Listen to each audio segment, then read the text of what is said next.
By way of introduction, let me first say that in making this motion picture, I had an extraordinary partner, and that's Will Smith. I can't imagine anybody in an endeavor like this having a partner who stayed the course, who was as committed to this as was Will.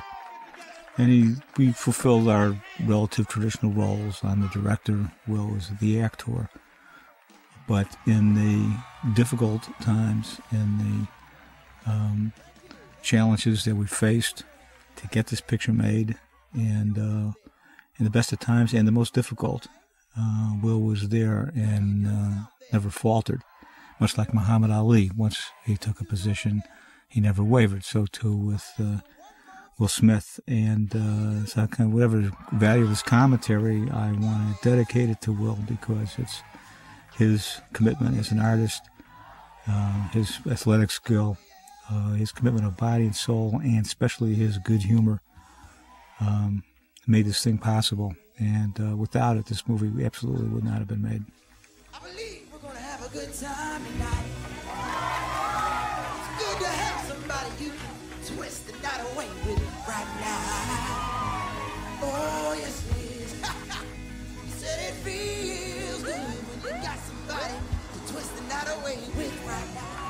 Lord have mercy. What you running from? I try to imagine what it would be like if I had not lived through these times, to look through, to see this film or to look at these events through the lens of 2002. And I want to emphasize, in way of introduction, how different a world this was. It was mid-century, middle America, de facto apartheid. That was the experience for young Muhammad Ali in the 1940s and 1950s, growing up in Louisville, Kentucky. It was hot in August, and he was thirsty. At 11 years old, he couldn't drink out of drinking fountains in downtown Louisville, or he had to see his mother at the end of a day's work stand up in a crowded back of the bus while young white kids luxuriated in the front. It was a world of an establishment, and that established order was white, it was Protestant, and it was Anglo-Saxon. And that was then. This is now, and it's a very different time we live in than that was then. Some of these institutions have the same name. It was also very much, it was a challenge, polarized, Cold War America, and those polarizations were impacting on everything happening internally in the United States as well. As an example, keep in mind that the head of the FBI, J. Edgar Hoover, in 1970, on his list of the most dangerous black nationalists, included Jackie Robinson.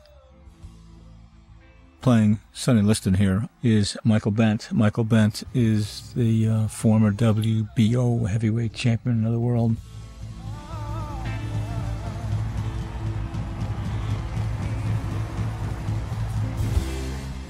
If I was going to do this picture, since I wasn't interested in a docudrama or something that's descriptive of historical events, but rather to whatever extent I am able to, as a filmmaker, bring you, the audience, and also all of my actors into an internalized experience of Ali, meaning that the ambition is for me to be able to locate you somewhat in Ali's shoes, behind Ali's skin, behind Ali's eyes.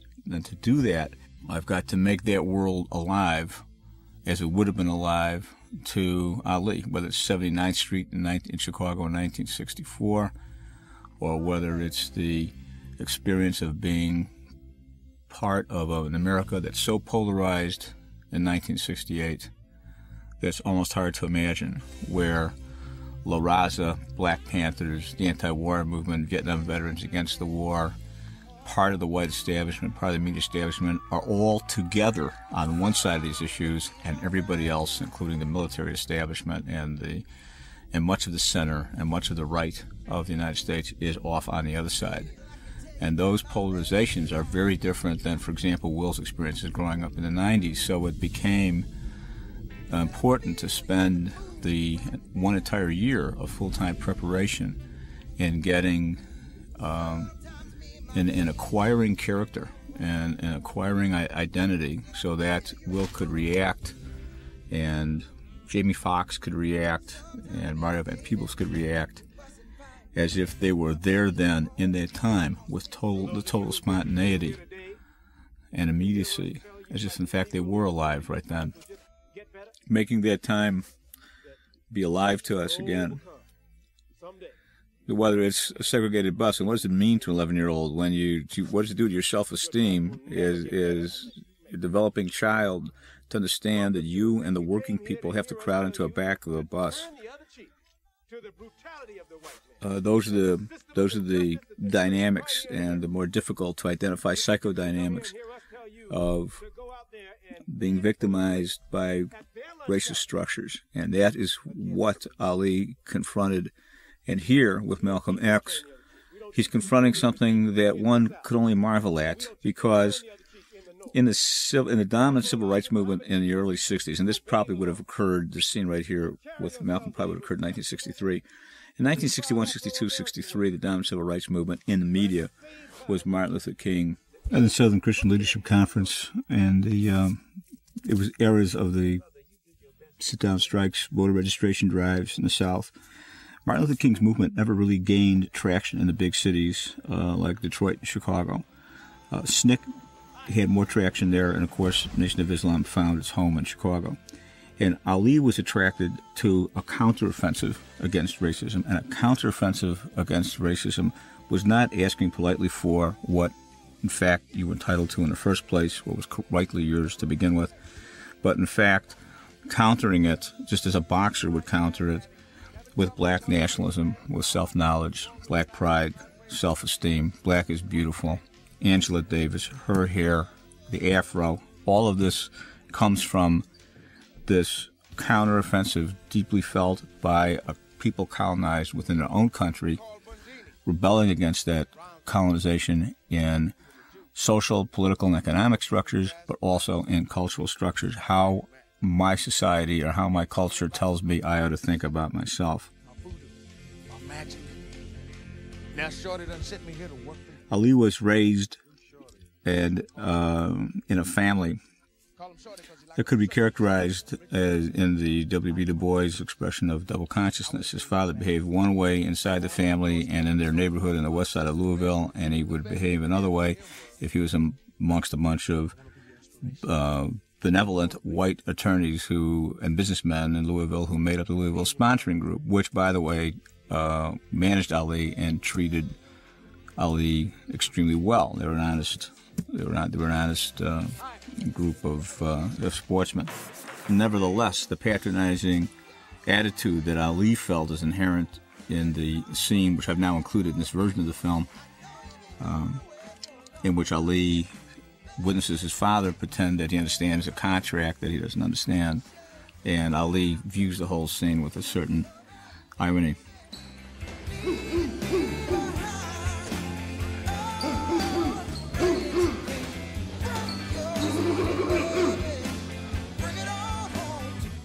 We then go back to Sam Cooke, and I listened to a lot of Sam Cooke's music, and I was not a fan of the very well-produced studio versions of Sam Cooke. Then someone turned me on to a live recording from the Harlem Square Club, and that's when I heard raw, real Sam Cooke.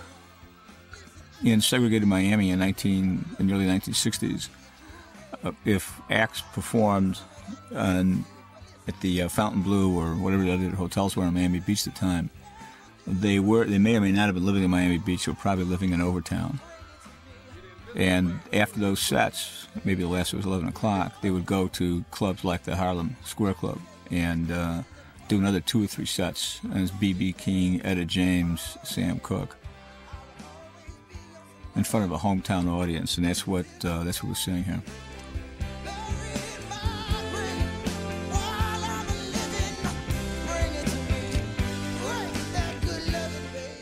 Dundee told us that Ali would open a gym and close the gym, that he never, ever had to tell Ali to train or coax him to train. Also, we know that Ali was an incredibly strategic fighter, and he was his whole life. He would study fight moves to the point until he wore them out, and he would devise strategies very much like a chess player. And, of course, the film ends with exactly that, like a chess player might walk into a chess match and start with one opening and then part of the way through switch openings on his opponent. That's exactly what Ali does at the end of the film in the Foreman fight. So he was very prepared. Ali might notice that in other fighters, after 4 or 5 rounds, another fighter's left shoulder would drop. His arms would start getting heavy on him. And that meant that the man was vulnerable to Ali's right cross. And so Ali would plan on wearing down that left shoulder of this guy, his opponent, and then come back at him with the right cross after the 5th round. So when Ali made his predictions, they were less astrology, numerology, or Ouija boards. What they were about was he was revealing, in fact, was his strategy for that particular fight. A lot's been talked about Ali's psyops, psychological warfare. And Ali, being a strategic thinker, knew that he would be at a huge disadvantage if he ever abandoned, in the middle of a fight, his fight plan, and if he was seduced or provoked into fighting reactively against the other fighter. So that is exactly what Ali tried to do to everybody he fought. So the provocation against Liston, to get Liston angry, meant that if you are Liston and you do get angry, you've just abandoned your fight plan, and you're now fighting reactively against Ali, and Ali's got his fight plan completely intact.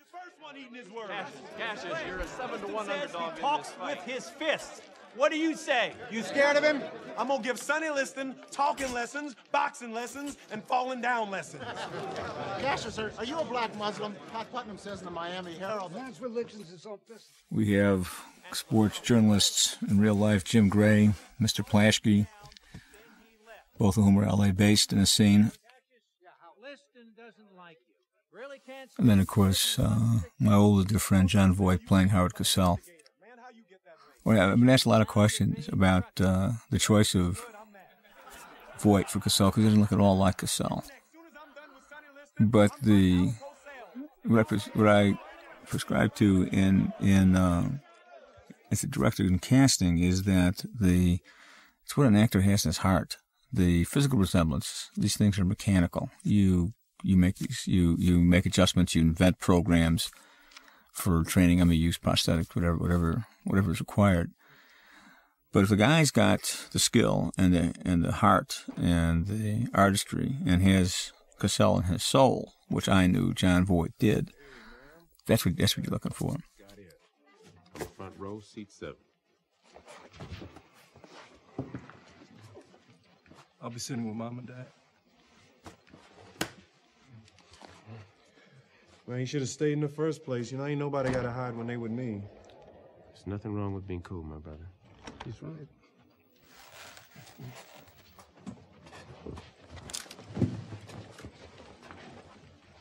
Now, at the time, Ali was already a member of the Nation of Islam. He was thinking of himself as Cassius X.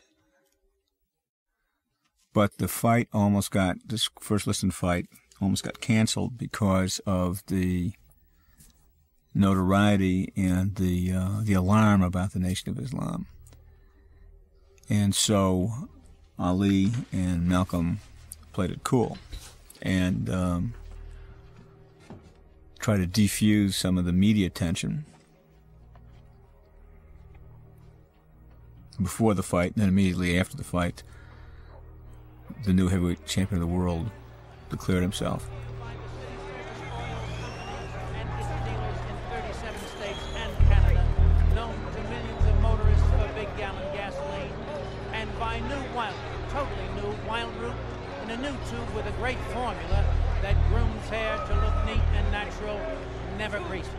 Now, this may not be of interest to anybody except those of us who were alive then, but the idea of a wild root cream oil commercial being on a radio, which was on a radio, just pulls you right back into those times. I heard this fight on the radio, and the second Liston fight I was a young film student in London, and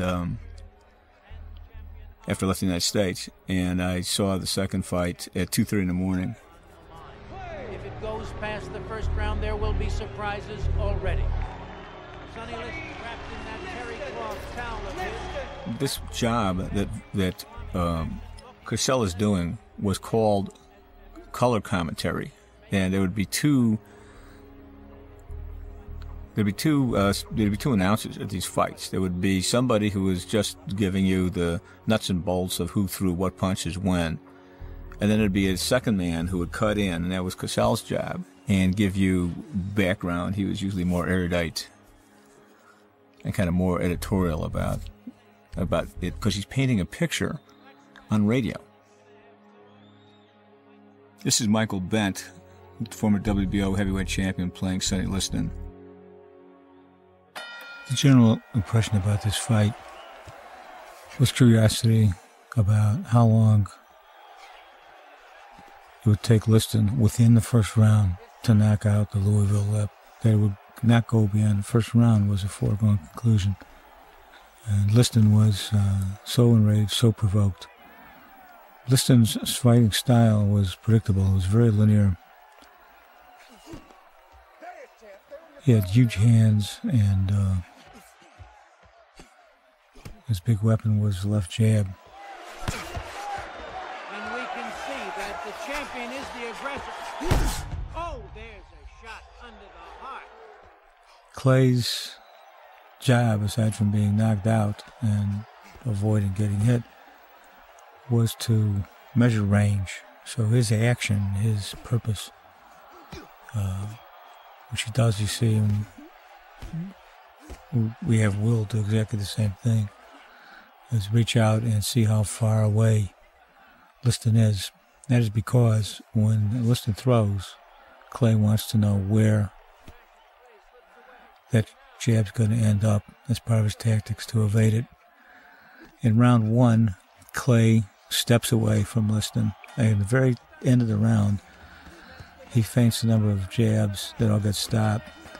And then he actually hits Liston once in the forehead. And the unbelievable occurs to Liston with something that no one told him. This kid is fast, but no one ever told him he could hit. And at 218 pounds, when Clay had his left foot planted and threw, he can hit. So the anger of Liston at the end of the first round during the rest is quite extraordinary. He doesn't sit down. He kicks his stool out of the way. And he can't wait till the bell begins to get back in the second round and knock him. The grimaced face of Clay is a reference to, quote, eating your own words, end quote, something he'll say at the end of the fight because of the sports writer's prediction that he would be immediately knocked out. By the second round, Clay's moving away from Liston, but what it requires of Clay to avoid getting hit by Liston is not as much as it was in the first round, because he's gotten Liston's range and he's able to predict where Liston's punches will end.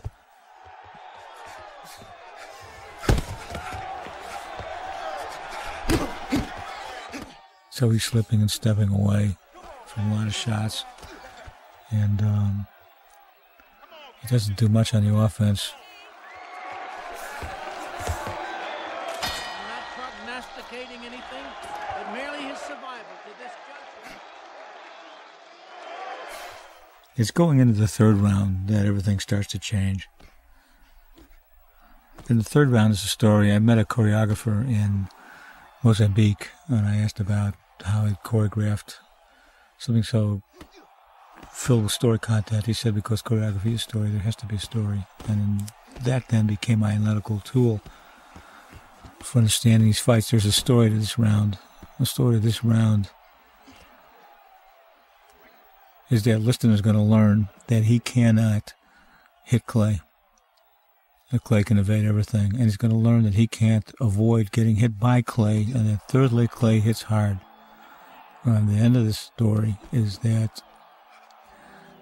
if you're Liston, then the story is you lose. If you're Clay, you're in command. That's the story of the third round.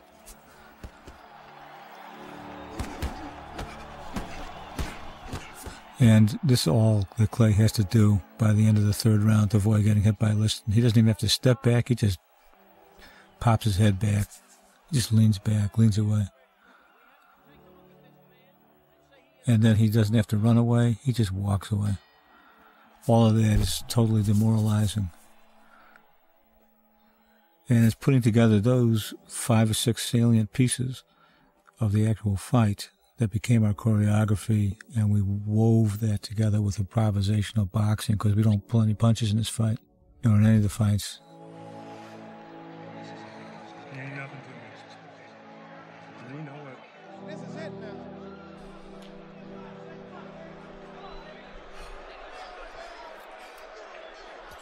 Yeah, Big Joe. The moment between the rounds is the realization for Clay that he doesn't mean anything. He says to Angelo Dundee, he doesn't mean anything to me, and he knows it. Clay no longer fears him, and Liston knows that Clay doesn't need to fear him. Period. It's during the rest between the rounds that the dispute arose as to what Liston had put on his gloves. Supposedly liniment went on his shoulders, but Liston was a very streetwise, very ring-wise fighter, and there's definitely something on his gloves. Also, he made a specific effort in round 4 to get his gloves to the center of Clay's forehead. The reason for that is if you're cut, for example, on the right or the left of your forehead, your eyebrows will carry the blood away from your eyes. You won't be blinded by the blood. But if you're cut right in the center of your forehead, it'll drip right down into your eyes. So everything, your sweat carries it right down into your eyes. If it's in the center of your forehead, that's exactly where Liston seems to be planting his glove time and time again in the 4th round. The bottom line is that halfway through the 4th round, Clay can't see. He's functionally blind. It's also indicative of how young, how youthful Clay was. He was an athlete. He was a sportsman. He provoked, he ranked on Liston, but he's a young man who's a sportsman, and the notion that you would have to fight if you were blind was impossible to him. It contradicted a naive, youthful sense of fairness. And so he wasn't going out. Dundee, streetwise, ring-wise, knew that if Clay didn't get up for the 5th round, if Clay lost the fight, he would never have another shot. And so he literally threw Clay back into the ring for round 5 and told him, get on your bicycle and run, meaning dodge, get away from this guy any way you can. The champion, you can see, is the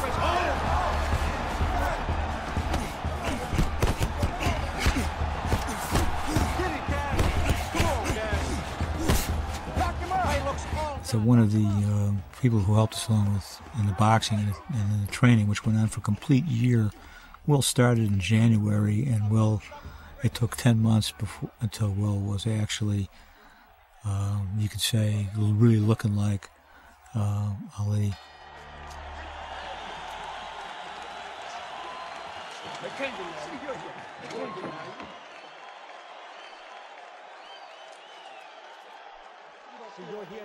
In round 3, the music was Memory, Gospel by Moby, and there'll be a cue that'll come halfway through the round is going to enter here. That's by Lisa Gerard and Peter Bork, who are also the composers of the film called Sleeper Attack. Coming out in round 6, Ali is the hunter.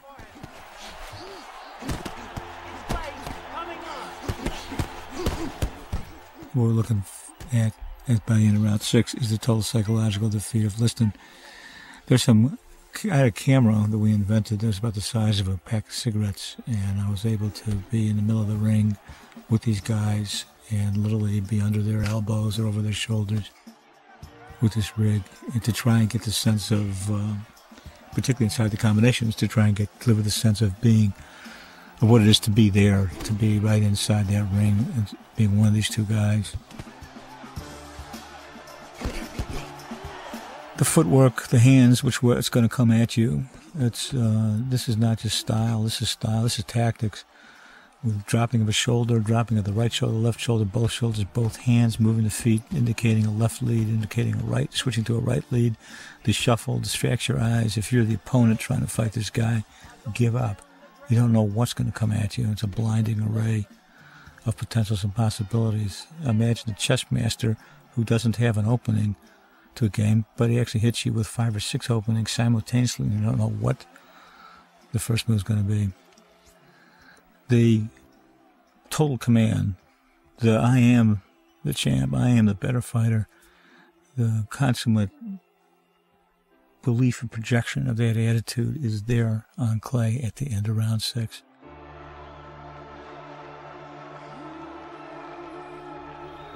One can only imagine what was going through Liston's mind.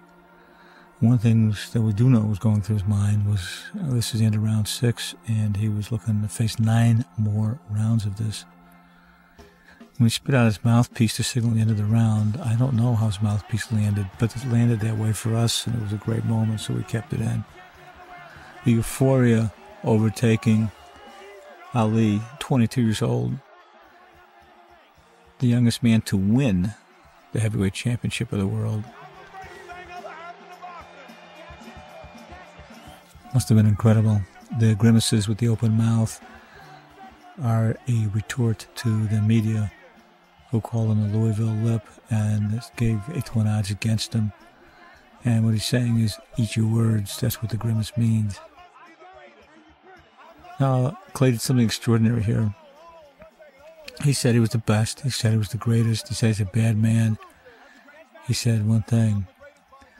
He said that about everything was a superlative, beginning with the word I, with one exception and one exception only, and that's Sam Cooke. There's no one Clay elevates above anybody else, and certainly not above himself, with one exception, and that's musicians. The Louisville sponsoring group that sponsored Clay never occurred to them to have a victory party. They never thought Clay was going to win. Suddenly he wins. They need a victory party, and they arranged it. They threw something together fast at the Roney Plaza Hotel. That's no longer there, so we shot this in the ballroom of the famous Fontainebleau in Miami.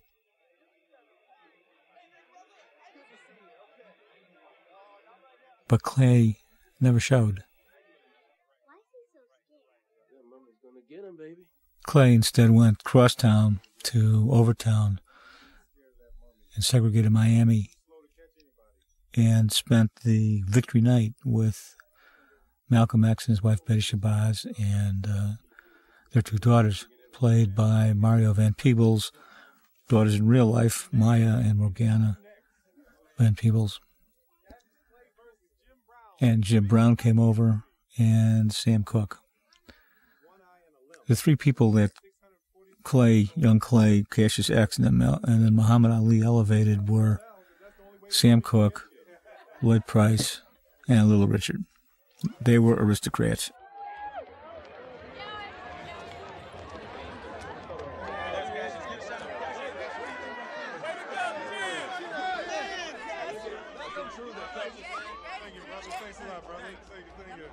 I'm gonna see your next fight. You gonna see the next one? Well, you better get there very early. You better get there very early, because that man's going down. If he talk a little jive, he's going down in 5. He talk a little more, I might drop him in 4. You think we'll have more fun doing it round 1? Oh, yeah. Hey, hold on. I'm doing the rhyming. Then the next place he was going to go is right here. In fact, they took a bus ride to it. They drove up to New York, and we have the newly named Muhammad Ali on the streets in Harlem with Malcolm. And the 2 of these guys together had to be, probably as a double act, the 2 coolest guys on the planet in that year.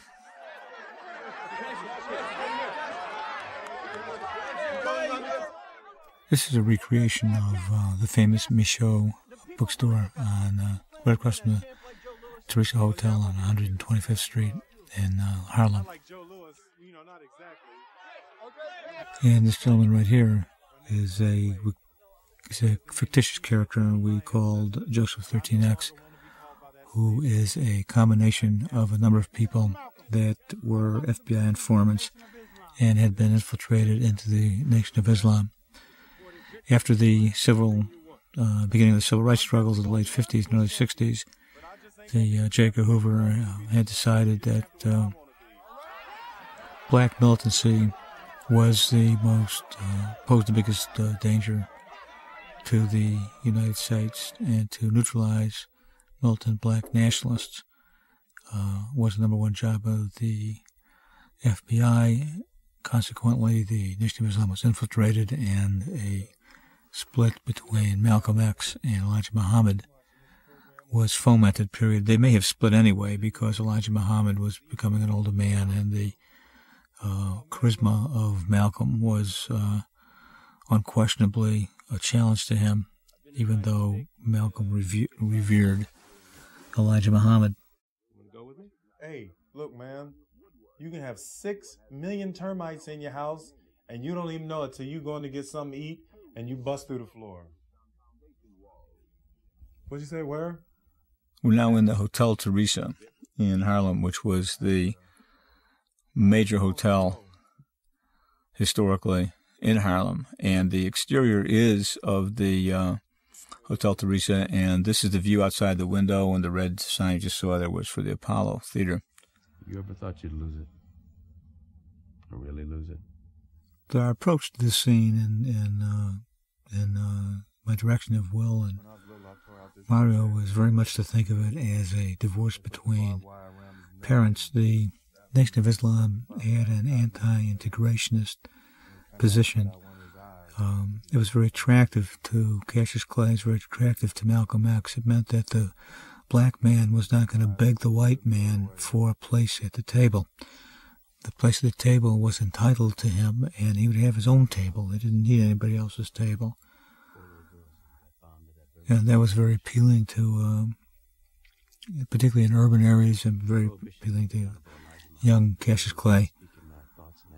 But it also meant that the civil rights movements and some of the obscene and heinous crimes that were committed against civil rights workers, including the killing of 4 young girls in the 4th Street Church in Birmingham, Alabama, by a Ku Klux Klan bomb, those were also not to be condemned, and no action was to be taken against those, and Malcolm X couldn't live with that. It was a removal from the strong secular forces that were very much constituted history on the march during those years in 64, 65. In your spirit as a human being. And the notion of dead children was not something Malcolm X could keep quiet about. And whether in words or in action, he was going to take action and speak out. And consequently, he's telling Clay, not yet Muhammad Ali, that he's splitting with the Nation of Islam. So Elijah Muhammad has suspended me as a minister in the Nation of Islam.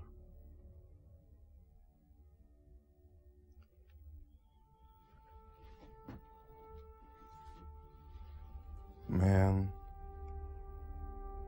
you can fix that. I don't know.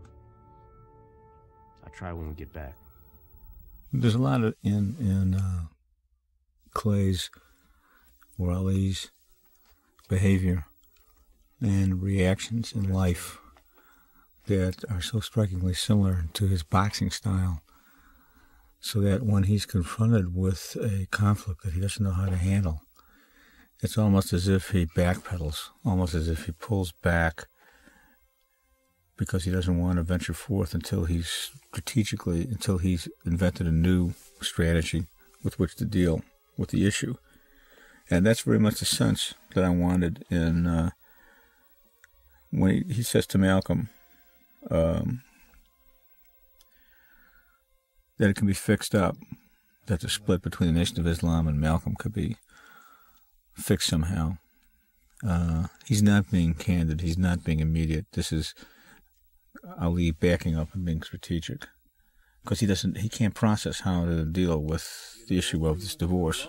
Service and high merit in the spiritual and physical rebirth of Afro-American people. And now he's going to hear the same news from Elijah Muhammad. World champion. So there is a gift I wish to give you. From this day forward, you will be known as Muhammad Ali. Up until now, I have entrusted your spiritual development to Brother Malcolm. I do not think that is a wise choice anymore. Thank you. All right. What's wrong with the managers and lawyers? I got you. The best white man I could find right here in Louisville. But when the contract went out, I want black managers and lawyers. So I got Chauncey Eskridge on North LaSalle Street in Chicago. No, they saved you from the gangsters. Impliedly, the separation has happened. Cheated you, protected you with a trust fund. Why I need protecting from myself? And Ali's gone with Elijah Muhammad and Nation of Islam. Piss off. Cassius don't want you around no more. I ain't one of they thorough. The conflict right here between Ali and his father was enacted in must be hundreds of thousands, if not millions, of homes in these years when this generation of young men and women broke with their parents' experience and their parents' past because of the imperative of issues and identity and what you felt you were impelled to do. It was a command to live your life differently than your parents. And in a way it's understandable because parents had lived through the Depression, they lived through the Second World War. The 50s were the first decade in which there was both prosperity and peace. They were living in a physical America that hadn't even had any maintenance for 20 years because of the austerity of the war years and the Depression that preceded it. And now suddenly there is prosperity, there's peace. And that's the whole decade of the 50s and the early 60s, the Eisenhower years. However, if you're a teenager, it felt oppressive, it felt hypocritical in the sense that the lessons you learned in elementary school about American history were being forsworn by this new conflict in Vietnam and by the racial struggles, the idea that one would be patient and that inequity would be solved through tolerance would drive you right up the wall. Just the use of those words.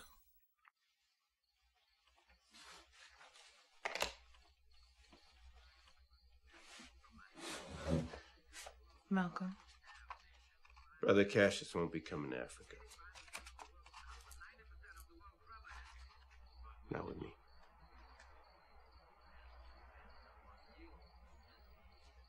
Don't put it off.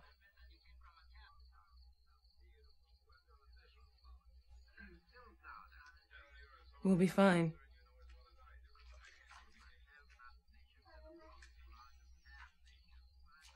Yeah, it's beautiful. I've got so much. Malcolm departs from the United States on a journey that was part of the motivation. It was also his physical safety. And he was mobilizing support behind a resolution condemning, which was to occur in the United Nations, condemning racism in the United States. On his entire journey, he was under extreme surveillance. That's some of what's characterized here. Now, coincidentally, Ali no longer in contact with Malcolm.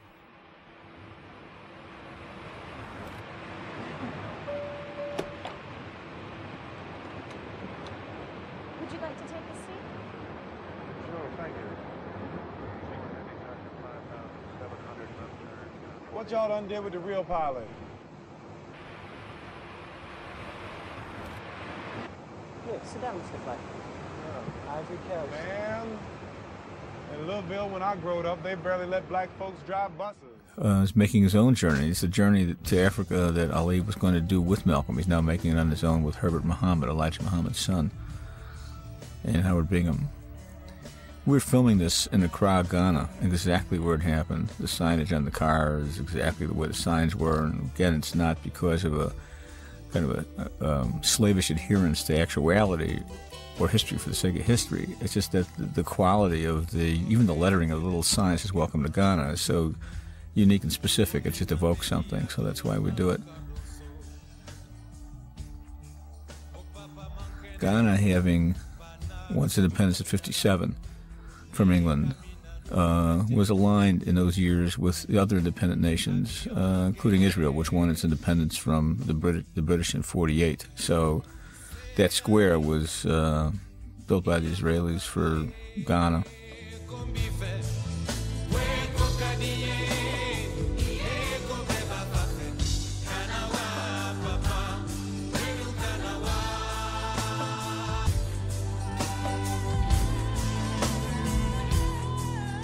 This was a revelation to Ali to come to an independent African country, where the owners, managers of all the key industries, the stock exchange, the hotels, everybody was black African.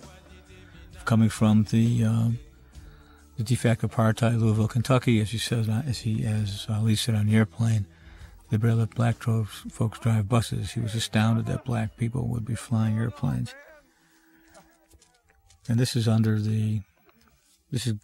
under the leadership of Nkrumah, who eventually we destabilized in the conflict for independent Africa with the Soviets. So ground between these two forces from the East and West, much of what could have been the potential for independent Third World Africa was compromised and destabilized. As he accidentally bumps in to Malcolm X, coincidentally leaving, and by the way, escorted to the airport by Maya Angelou, among other people. We realize what even Malcolm, who definitely was not naive, we realized what even Malcolm didn't realize, which is that the surveillance is way more extensive. This character on the right, played by the wonderful Bruce McGill, is again a composite character. It may have been Carlucci, who was a CIA station chief in Kinshasa at the time in 1960-61, and other officials. This image here, for those very few people who bother to look at the history of independence movements in Africa, is designedly similar to some images of Patrice Lumumba, the democratically elected president of the Republic of the Congo, who was ousted in a coup by this man, Mobutu, and his partner Chombe.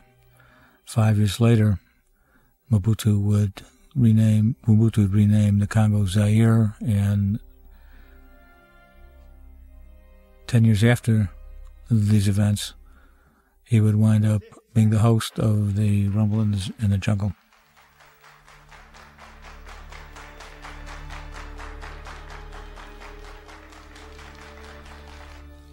The tall, uniformed officer, Mobutu's aide, is played by Richard Katanga, who actually was a major in Mobutu's Zairean military in real life,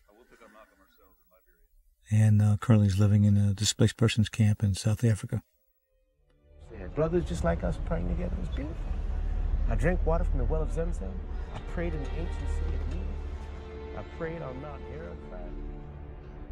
Shouldn't have quarreled with Elijah Muhammad. Walk in the footsteps. All of us together. Shouldn't have quarreled with the Honorable Elijah Muhammad. What? Shouldn't have quarreled with Elijah Muhammad. Hey, brother Muhammad, look here.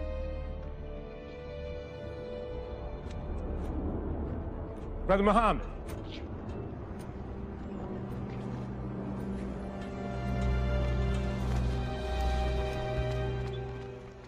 When Ali rejects Malcolm in front of the hotel in Accra, Ghana, one of the dynamic conflicts that I personally find so dramatic is born. To this day, Ali feels that Malcolm was in error. Malcolm was wrong to have challenged Elijah Muhammad. At one and the same time, to this day, Ali loved Malcolm X as his brother. that both contradictory emotions would persist.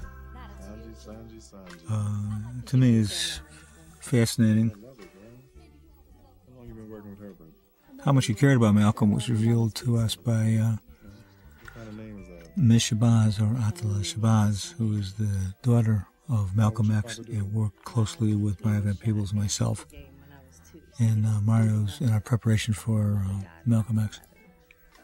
And she recounted an incident in which she first met Ali for the first time, and he took her aside.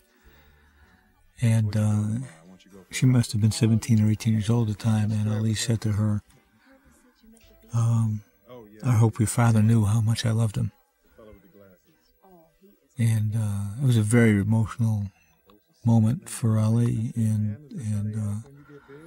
she never forgot it. He said, "Champ, the more real you get, the more unreal it's gonna get." What I'm trying to say.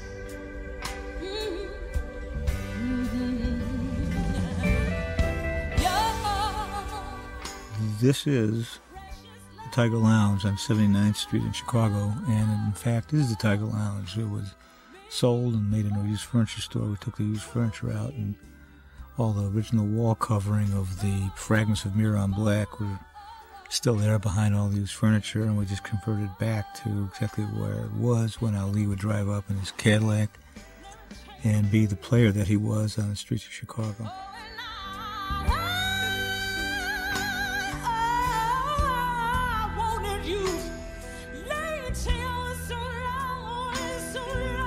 Ali was not into blues. Ali could have gone to Curly's place on Madison and Holman in 61, 62, 63, whenever, and called Muddy Waters, or playing with his primo band, Otis band, or Howlin' Wolf, but he wasn't into blues. Ali was not into progressive jazz. Ali was into Cadillac convertibles, and Ali was into soul, so he was right here at the Tiger Lounge. And he might have been listening to For Your Precious Love, which is originally sung by Jerry Butler, and here is sung by the spectacular Sherry Watson. American music was going through a big blues revival, probably started emanating from the early 60s. The late 50s, kind of a folk revival that became a country blues, and then it became an urban blues revival. A lot of white music was emulating black blues, particularly Chicago blues, where I grew up. But if you're Muhammad Ali, blues is old music, and new music is soul. And that's why Ali had little patience for jazz, no interest in blues, but Sam Cooke was his man, and this was his music, and this was his street. 79th Street was a street of bars, players, and Muhammad Ali in his Cadillac convertible was right there.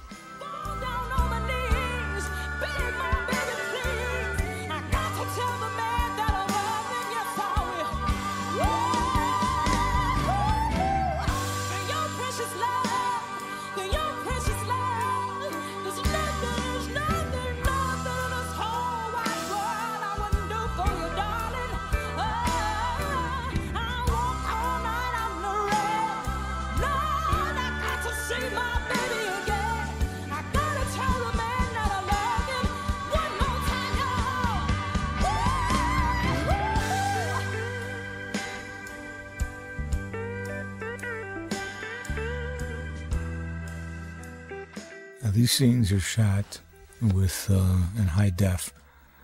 They're shot with digital videotape. And the reason for it was I wanted to capture what's going on outside the window to get the sense that they're suspended above the city. Virgin, what you saying? You're just so gone. And so I wanted the higher sensitivity to light of digital media. And we were doing this at and then what now was like almost the prehistory of working with high def, because it's evolved so much just in 18 months. So that's Lakeshore Drive out the window, and I wanted a sense of snow, and we didn't get snow, but I wanted a sense of snow. In the real world, I think our brains are way smarter than we know, and they take in what we visually see of the world in a film. that? You jump over a broom and Shazam your muscles? And there's kind of an open spatial this that I liked about feeling it's not a studio. This is really two people in a high-rise discovering each other and making love. And to me, and I may be a minority of one, it's invested in a certain way. What? That's right. I want to marry her. This is the 50th on the Lake Coffee Shop. You don't marry that girl. She was a date. Have some fun. She's not your wife. You don't marry this girl. There's some management papers. You sign right there. Well, my father would kill me. Why did you sign it, Ali? Hey, this ain't got nothing to do with you. Anything's to do with me, I say it's to do with me, fat boy. I'm still a Christian. And we have Drew Bundini Brown. Now, Drew Bundini Brown was a poet, and he was illiterate. He couldn't read. He had a white wife, and he had converted to Judaism like Sammy Davis Jr. But the symbiotic relationship between Ali and Bundini was extraordinary. And I think it's because only Bundini, with poetry, could put into words concepts that Ali invented and could hold in his mind as a gestalt. But only through poetry could you codify this into something that could remind you and trigger the same reaction again. For example, Ali came up with the phrase, "float like a butterfly, sting like a bee." We've heard that so many times, but imagine that you are before anybody ever put that into words, and you have the concept of move like Sugar Ray Robinson, move like a middleweight, light on your feet. But you're not a middleweight, but you can move like a middleweight if you could think to move like a middleweight. But then when you plant your left foot in your throat, you're flowing like a heavyweight, you're stinging like a bee. In a television set in the Fifth Street Gym, we have the historic meeting that was covered by the media and took place between Martin Luther King and Malcolm X on the steps of Congress on March 26, 1964, during the debate over passage of the Civil Rights Bill.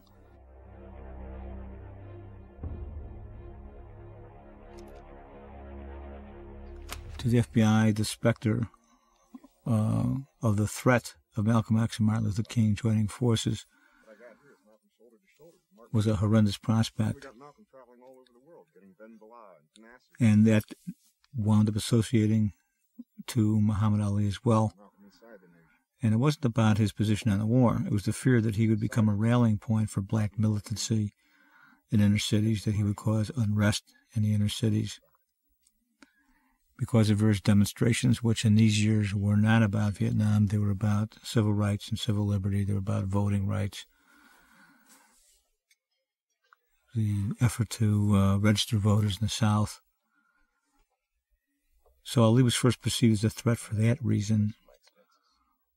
And the reaction of the draft board in Kentucky was to draft Ali. And then Ali's position against the war was a reaction to, in fact, being targeted in that way. It sounds incredible in 2001 or 2002 to think of the entire government forming a COINTELPRO operation, which began in 1967,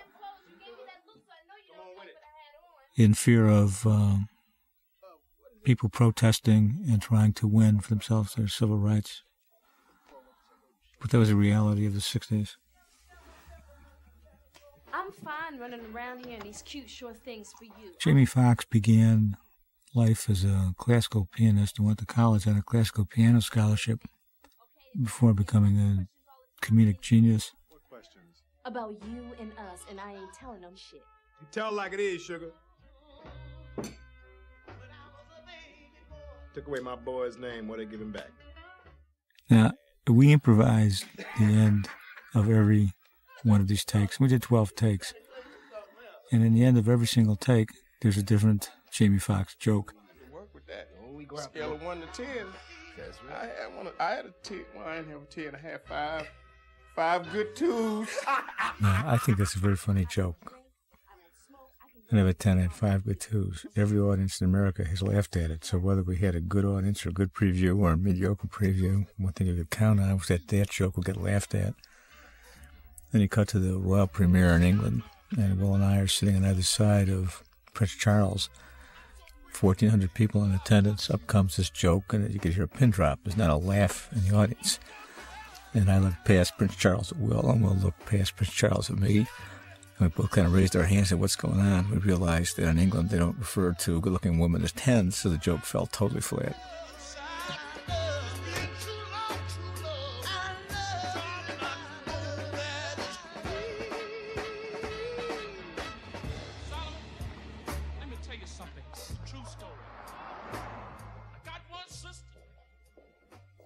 And we are now in the Audubon Ballroom. Many of the images from Malcolm X's speeches in the Audubon Ballroom and life on the streets, life with Malcolm, came to us from a wonderful Harlem photographer named Robert Haggins, who was with Malcolm as Malcolm's photographer for about the last 8 years of his life. And particularly the costume design and the presentation of the people in the first row of the Harlem intellectuals who would come to or be attracted to a series of a lecture by Malcolm X. These people right here in this first row come to us from Hagen's image. The Japanese lady at the back of the hall was named Yuri Kochiyama. What you doing in my pockets, man? Get your hand out of my Hold pockets. it, my brother. You got a thief in it. Get your hand out of my pockets. Just be cool. Be cool. It's February 21st, 1965.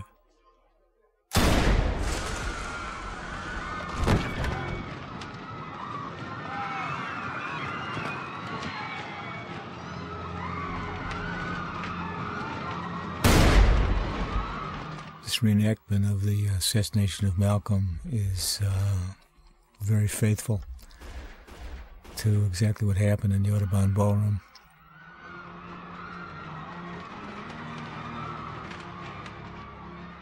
It's also staged a little bit more elaborately, very precisely in Spike Lee's film on Malcolm X.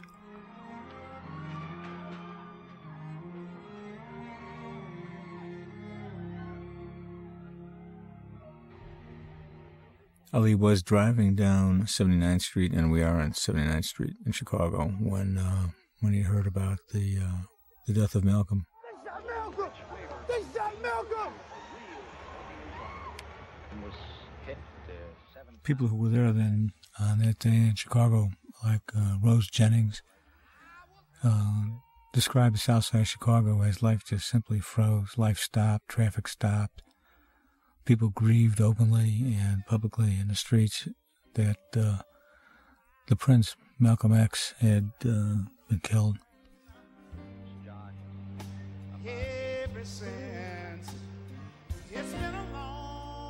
The woman cradling Malcolm's head in all the photographs is Yuri Kochiyama. She was a tireless civil rights worker who lived in public housing in Harlem for her whole life. Oh, yes it will. But I've got to take my time to say this, look. Then I go to my brother. Yes, sir. And I tell him, I said, brother, help me please.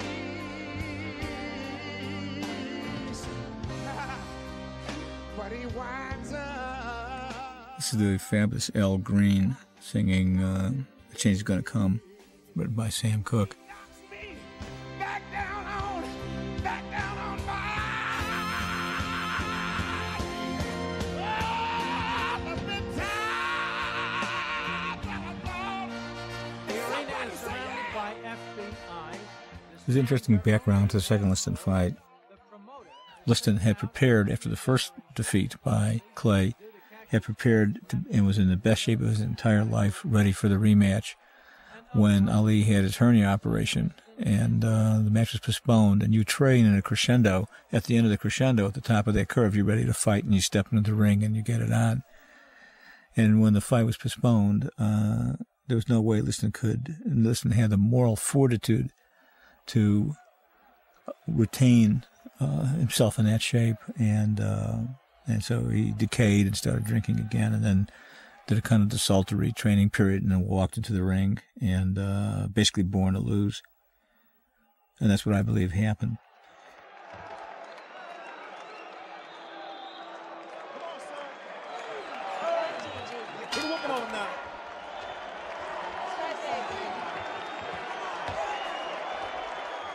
A lot of speculation about whether or not this true was a knockout punch. Some cynics say that Sonny Liston threw the fight. There's a slow motion shot that we studied. As you could see, Ali's muscles reflexively contracting and loosening when the punch is thrown, seen from the back. I believe, as does most of the other people I've talked to, that this is not a fixed fight, but that, in fact, Liston walked in a ring knowing he was going to lose, convinced he was going to lose. It was just a matter of when he could hit the canvas and make this whole charade end.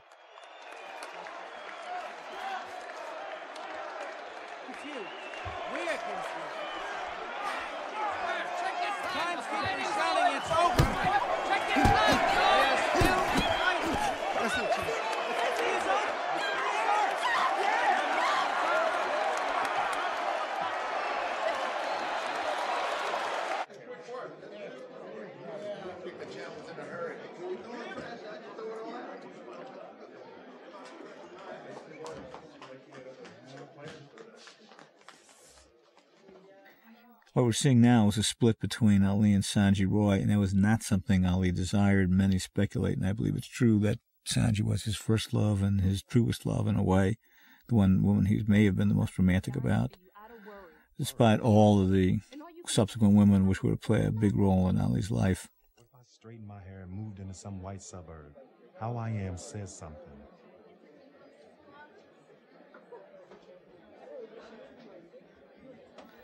But Ali had to separate himself from Sanjay, and it became an absolute imperative. And it had to do with the cultural politics in the middle of a war about civil rights, a war about what it is to be a minority, a war about being black in America.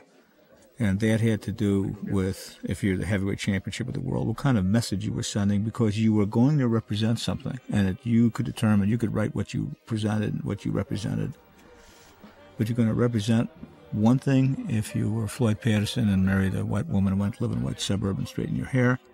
And that sent one message to your people, and you're sending a different message to your people if you were proud of who you were, your culture's achievement, your natural aesthetic derived from your natural African heritage. And that was a terribly important message in 1965. Consequently, afros, African textiles, Angela Davis's appearance, etc. How important is cultural representation? How important is concepts like cultural imperialism? And the answer is terribly so. The Iroquois Indians in the 17th century, faced with French colonial expansion out of New France, now called Canada, went to great effort to find and murder French Jesuits who were trying to convert them, because they understood the nature of cultural imperialism, and they knew that to accept the values and mores of another culture was to surrender and somehow make themselves less to themselves. And so they didn't let that happen to them. And so, too, for Ali, the confrontation, the counteroffensive against racism was less about Martin Luther King and nonviolence and being abused in a Mahatma Gandhi struggle, which, by the way, never really got a lot of traction in northern cities, and was much more about an assault against the idea of imitating or being part of the establishment culture. Instead, you find your own culture, and he confronted racism as a puncher, with a counteroffensive. And with a counteroffensive was against what racism needs to have. It needs to have an ideal form against which all other forms are meant to be somehow inferior. The assault against that is an assault against the ideal form with pride in one's own heritage. And in that sense, black power in the 60s, given the world of the 40s and 50s and 60s, black power was, drew its inspiration, as well as a lot of its words and images, from wide array of anti-colonial, anti-racist struggles, and the American Black Power had a lot of impact in the Caribbean, Africa, Asia, and Western Europe. My name ain't Cassius Clay. That is a slave name, and I am a free man. I am Muhammad Ali. You know, I apologize. I apologize to you on the air. Your name is Muhammad Ali. You have a right to be called whatever you want. I apologize to you. You sure make a lot of mistakes for a so-called educated man. You really went to law school? Yes, Muhammad. And to think I gave up The uniqueness about Ali is the way Ali seems to embody so many of the trends of his time, especially the interaction between the personal self-definition, who I am, and then if I'm the heavyweight championship of the world, it's who I am as the heavyweight champion of the world to the whole world, because the whole world is looking at me. But the interaction between the personal self-definition and everything happening on the globe, global politics, and his embrace of that role and understanding that that is an active role. How I am, how I appear, how I live my life, what I say, what I do, is going to affect the way other people see themselves, and it's going to affect the way other people are. I don't think Ali intellectually articulated this to himself. It's something that he intuitively knew. And like most of Ali's genius is intuitive, but once he intuitively perceives something, he behaves conclusively, and that intuitive perception, once grasped, becomes a reality. And once he takes that position, like his position against the war, once he takes that position, he has the courage to never, ever waver from it. And clearly some of the positions he took were mistaken, because he is, as all of us, human. When he was drafted, Ali, in typical fashion, his position became a counteroffensive, and he escalated the stakes and took a position against the war, which he had actually articulated prior to him being drafted. And then he became one of the most reviled and most celebrated figures in the struggle against the war in Vietnam. The heavyweight champion of the world comes out against the war, and in his simple perspective, in very understandable logic, is the author in mass media of the thought, bring the war home. And that thought and that catchphrase, that slogan, bring the war home, meant that the inequities that existed within the United States were so unresolved and of such a massive nature and were so critical that that's the war that ought to be being fought, not a war 10,000 miles away, of dubious origins and for questionable purposes. Now, this induction center was in Houston. This location is actually an armory on North Avenue in Kedzie in Chicago. I chose it because it's a wonderful location, and it's a beautiful piece of Federalist architecture from the late 30s, early 40s. It also has personal significance to me because I grew up right across the street of it, so I always knew this building. I played on the stoop of it when I was a kid, and when my dad came home from the Second World War, any dozens and dozens of family photos were taken against the facade of this place, including myself with a little toy rifle thinking I was going to grow up to be a soldier.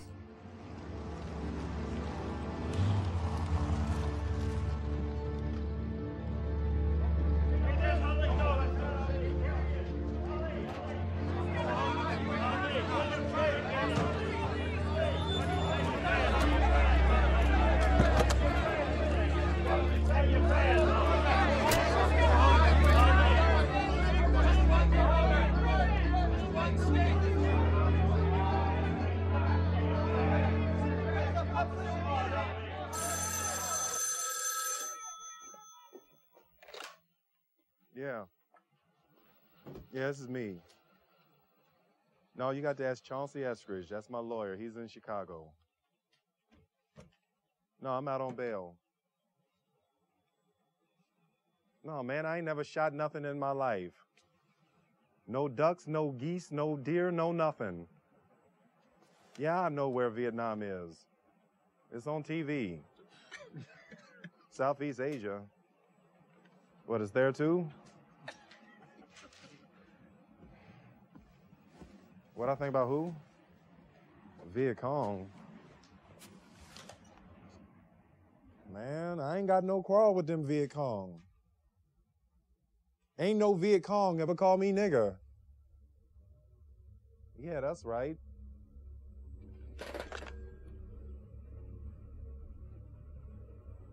You know what you're doing, Ollie? You know what you just said? Everyone, Europe to China, every home in America, everyone's going to know what the heavyweight This is David Cubitt, a very talented Canadian actor playing Robert Lipsyte, who was in this motel room when this conversation actually occurred. Nobody else want me to be, and I ain't afraid to be what I want to be. Think how I want to think.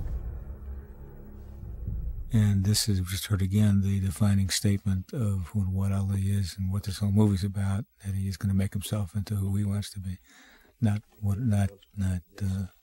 adhere or acquiesce to other people's expectations, and totally fulfill his social conscience and his social commitment and his religious commitment.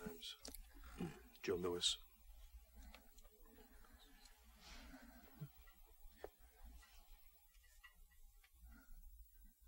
And this is what I find so astounding, and Will Smith and Jamie Foxx and everybody, and John Voight found probably the most difficult thing to imagine is how a young man of his age could take the positions he took, and with the pressure of the defamation and calumny of a whole country upon his shoulders, not just the military, not just the U.S., not just the Justice Department, and not just one's political enemies in the media and the establishment, but also Roy Wilkins, NAACP,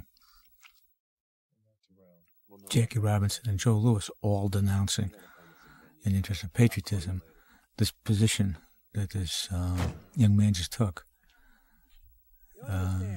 And Ali, in his genius, would perceive what intellectuals couldn't get to in decades of trying to think things out. He almost perceived these things intuitively. And once perceived, he took a position. And after he took that position, he never wavered, he never hesitated. No. Now, that's the courage of Ali. That's what's so inspirational about him. Do you think you're acting like the people's champion? Yes, sir. I'm not going to apologize to you. This is not a courtroom, and I do not have to sit here and answer your questions.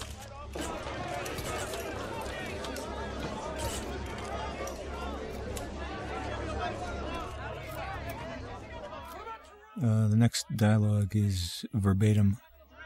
I ain't draft dodging, I ain't burning no flag, and I ain't running to Canada. I'm staying right here. You want to send me to jail? Fine, you go right ahead. I've been in jail for 400 years. I could be there for 4 or 5 more.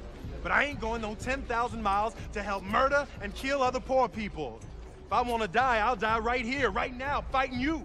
If I want to die, you my enemy, not no Chinese, no Viet Cong, no Japanese. You my opposer when I want freedom. You my opposer when I want justice. You my opposer when I want equality. Want me to go somewhere and fight for you? You won't even stand up for me right here in America, for my rights and my religious beliefs. You won't even stand up for me right here at home.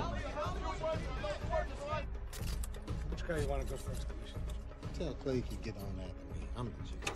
This is the weigh-in for the Terrell fight, and it's a combination of 2 boxers. It's Terrell and Cleveland Williams.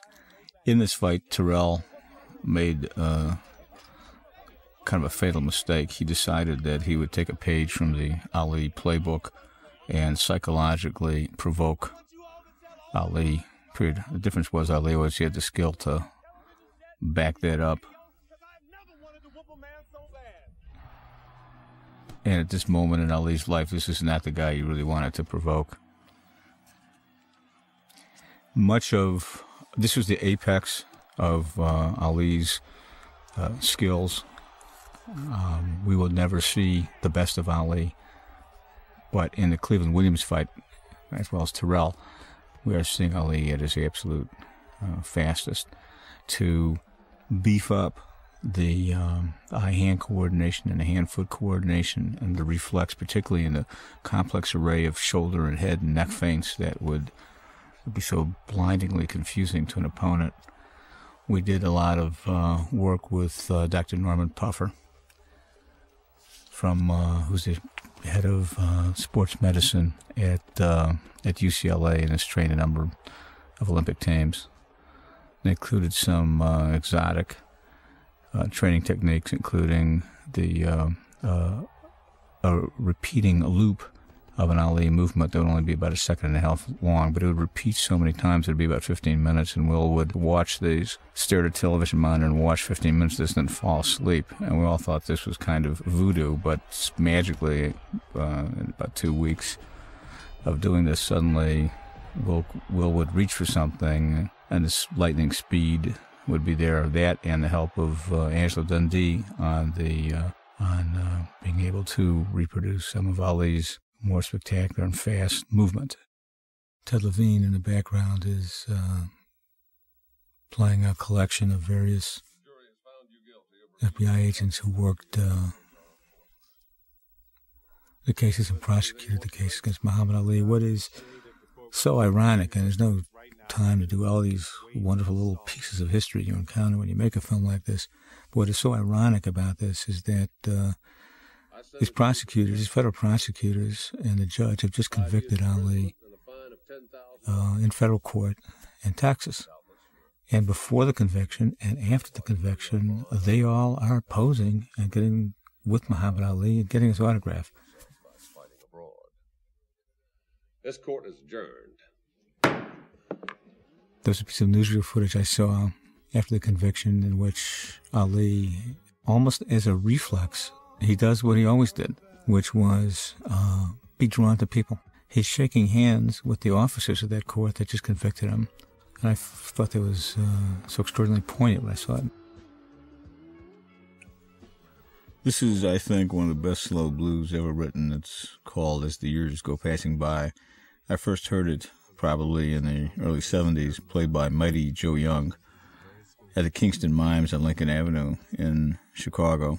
I used Mighty Joe Young and performing on camera in a film I did called Thief in 1980, performed Turning Point. I'd note that Willie Dixon also has a small part in that film. And this is Mighty Joe Young's recording as he meets Belinda. Yeah. I remember something. What's your name? You know my name. I know your name. You came to my school right before you wanted to. Belinda Talana Boyd, at 17, when she met Ali, was a strict Muslim, raised in Chicago. Her mother worked as a companion to Elijah Muhammad's wife, Clara, and her father was the head of the Fruit of Islam, the paramilitary training unit. Man, that was you. That was me. In a way, she's kind of an Islamic princess, as it were. Extremely self-confident, very forceful and forthright, and very secure in her role and her place within the nation. That's one thing you just can't deny.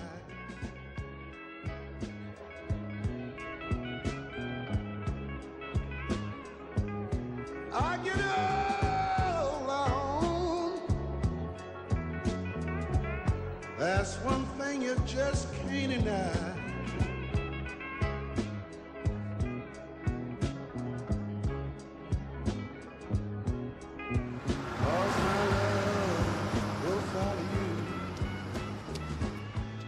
Now, I think maybe only if you grew up in Chicago or Detroit or maybe Boston, you'd have a sense of a gas station as places with adverse winters. Would you have a feeling about gas stations as a place of refuge?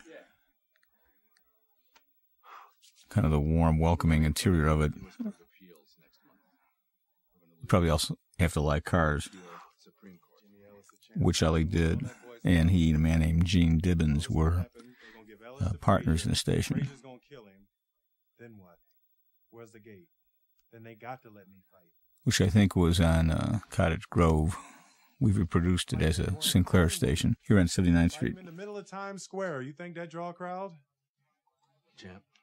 And inside, again, played by Joe Morton, the fabulous theater and film actor Joe Morton, is his attorney, Chauncey Eskridge. Case against the New York Boxing Commission. They've discovered that New York's got actual ex-murderers and ex-rapists. Eskridge was also represented Elijah Muhammad, Malcolm X, Martin Luther King. He was not a member of the Nation of Islam. He had been I think he was an IRS agent and an accountant, and was a partner in a very prestigious Chicago law firm. They were very much, they were obviously progressive movement lawyers, and his law partner, I'm blanking on his first name, his last name, his surname is Mr. Ming, was eventually prosecuted, some felt persecuted for his history of defending movement people. You get the feeling that there's a very small group of folks who are very, very active when you see the intersecting lines of historical involvement that they had. Chauncey Eskridge, for example, was along with Ralph Abernathy and Young and Joseph Lowry and Coretta King and Martin Luther King, among the people who would listen to the tapes that would have been fabricated that suggested King commit suicide. They were prepared according to declassified documents by Assistant FBI Director William C. Sullivan at the time, now deceased. Now, we briefly glimpsed on the far right of the screen Gene Dibbons, who owned the real gas station with Ali. That's actually Gene's son, a very tall man on the far right. And then I said, man, you scribble. You can't even write. You need to go back to school till you learn how to do it better. No, why you just having a fresh mouth talking to me? I think that's funny, huh? Telling me I can't write, I scribble.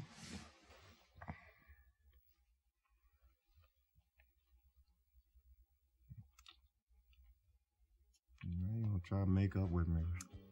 Tell me I scribble. You didn't think this will make everything better.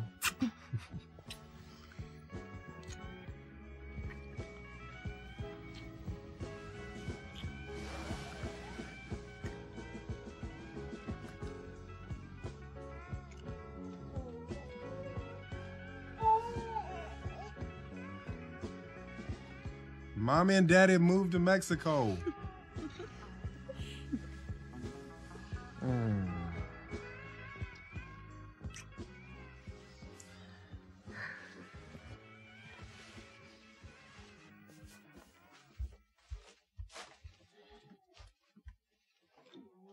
This is Miriam, whose nickname is Maymay, who has been around and was very helpful during the production. Ali's first child. We struck out on the appellate level in And there's an image here that always fascinated me because I'm petitioning on a audiences know without cognitively being aware. They know in parts of the brain, because of this image right here, exactly where they are. And for those who do recognize it, there's a tension because you start to feel something ominous, a sense of foreboding about it, and it's because the image has been seen so many times. We are April 4th, 1968, the Motel Lorraine in Memphis.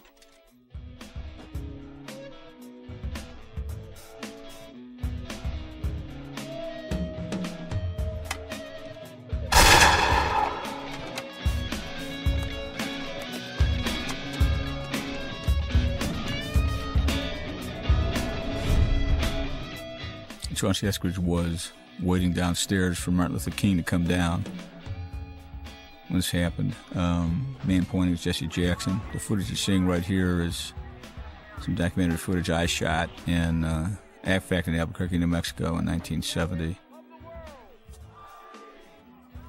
I was the director as well as the cameraman, and together with the sound man, I was shooting a documentary and had gone to Albuquerque to interview combat veterans in the VA hospital. And as we entered Albuquerque, a Chicano demonstration organized by La Raza started, and when the police tried to suppress it with tear gas and shotguns, it became a riot. There were about 4 or 5 people shot. And so we stayed there for 3 days and filmed quite a bit of it.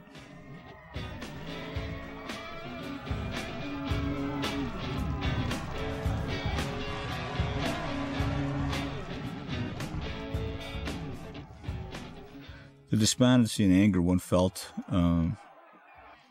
in the events of 1968, the assassination of Robert Kennedy, the assassination of Martin Luther King, combined with the 500 or 600 Mexican students killed by the Mexican police, the demonstrations in Mexico City, the Prague Spring, again, students and young workers brutally repressed by the Soviets in Prague, Czechoslovakia, France, in Paris in May and June, when students and young workers challenged the government of de Gaulle. But in the case of France, they had the police would not attack young workers, and many in the French military sympathized with the young people in the streets. So they really brought the country to a halt for about 2 months. All of it comprised a kind of, if you were there then and into these events, it was very difficult not to be if you were our age, and comprised the sense that the order of the world was going to change, that the post-World War II containment policy and the quite disastrous pressures of the Cold War, in which independent movements and people's lives were caught up in a struggle between East and West, between the KGB and the CIA, and the emerging Third World particularly, that there was a new vision, and whatever the sense that new vision may have been new in the early 60s and the middle 60s, by 1968, the world was engaged in a conflict.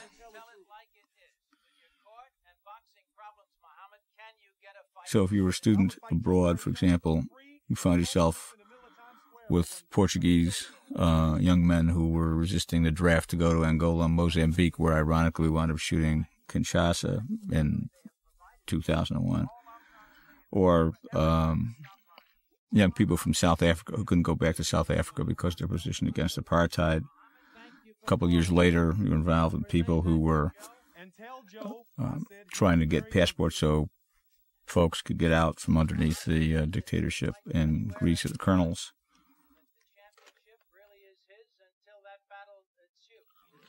This is a flop house on the south side of Chicago, and it is a flop house. It was our location. When we saw the room was perfect. We rented the room for about 4 months and had it hermetically sealed because we didn't want anything to deteriorate, meaning we didn't want them to clean it up. In this scene, what's occurred in Ali's life is that the life of the people around him is, in that constellation, is when he's banned from boxing, the people who have orbited around him have fallen apart. And one of the victims of that entropy is Bundini Brown, decaying into old patterns of bad compensations for feeling disenfranchised or feeling powerless. And in that, this is classical, it's sociologically kind of classical behavior. It's the compensation is a substitute and a decay into alcoholism and drugs. The ego says, I'm vital, I'm vibrant, I'm aggressive, I control what happens to me in my life, and I will prove to myself, prove to you that I am a man, wild, I'm bad. And so then comes the booze and the drugs and the self-destruction, which was one of the first and foremost appeals to Ali of black nationalism, of the Nation of Islam, because it taught total abstinence, it taught total self-knowledge, it taught that these are compensations for feeling. These are phony chemical substitutions for feelings of powerlessness and their allure, momentary chemically induced illusion that you control what happens to you, when in fact objective conditions and circumstances are denying you that. So it sets up patterns of personal behavior, and this is exactly where Bundini is gone. This is what Bundini has sunk to, and typically Ali's rejection of Bundini here, as it was, will be total and ruthless.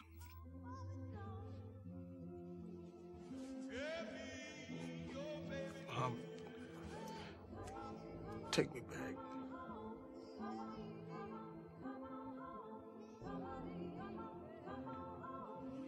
No. I could go down there and get the belt. I can go get the belt.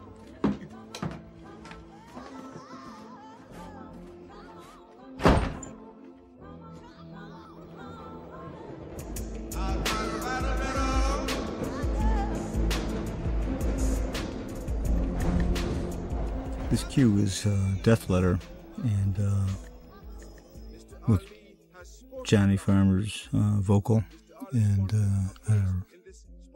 sampled and re-engineered and put together by Ray Murray. Suspending Mr. Ali from the practice of Islam, he may no longer appear in temple, pray or teach. One has to, I would have to imagine the private desperation, the desolation, those internalized moments of despondency and depression that Ali went through. One has to try to imagine and reconstruct them, because Muhammad Ali is the most unself-pitying person around. He never dwells on or those moments in which he's down. He doesn't recall them. He doesn't talk about them. He keeps them private. We know he dug deep into himself, into the depths of himself, and exerted Herculean will to both move himself out of being mostly concussed, for example, with Foreman, third round of the Foreman fight in Kinshasa, and then in the depths of all that was happening to him during this period. What form did that take? What thoughts did he think? Where was he when he thought them? What does Ali look like, feel like to himself, think about in these moments of despondency? That's some of the work that, well, I spent a lot of time trying to figure that out exactly. Casella's such a fascinating character. His real name was Howard Cohn, and he studied law, and it seemed to be the study of law seemed to be the formational structure of the way he processed much of the world. Some of those ideas, almost like due process, blind justice, became the immutable physics of the way life was to work. And I think that explains why the injustice of the persecution of Ali, he felt that injustice so strongly, above and beyond his just natural affinity for Ali, and the fact that the two of these guys just really liked each other and had such a good time. What Ali is doing here is also fascinating. It's fascinating to me from the point of view of how Lee built the mechanisms of his thoughts, why he would think what he thought. What he's doing here is kind of drawn from Southern folkloric humor. He's doing Brer Rabbit.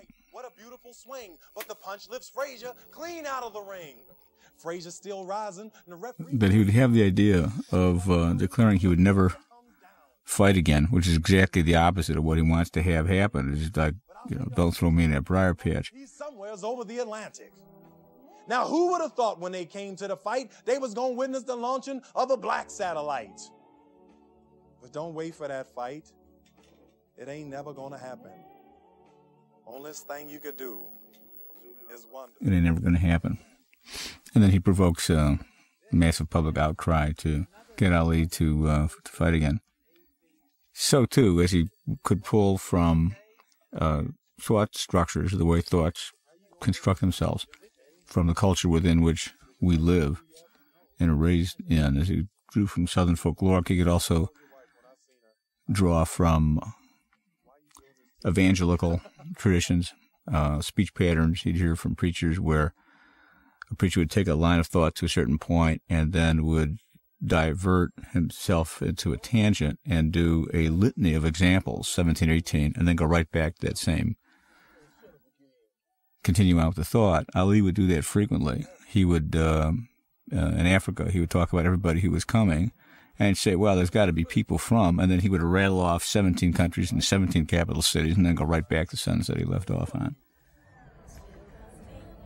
There'll be 2 undefeated heavyweights. I was taken with the society, or almost the tribe, of pugilists,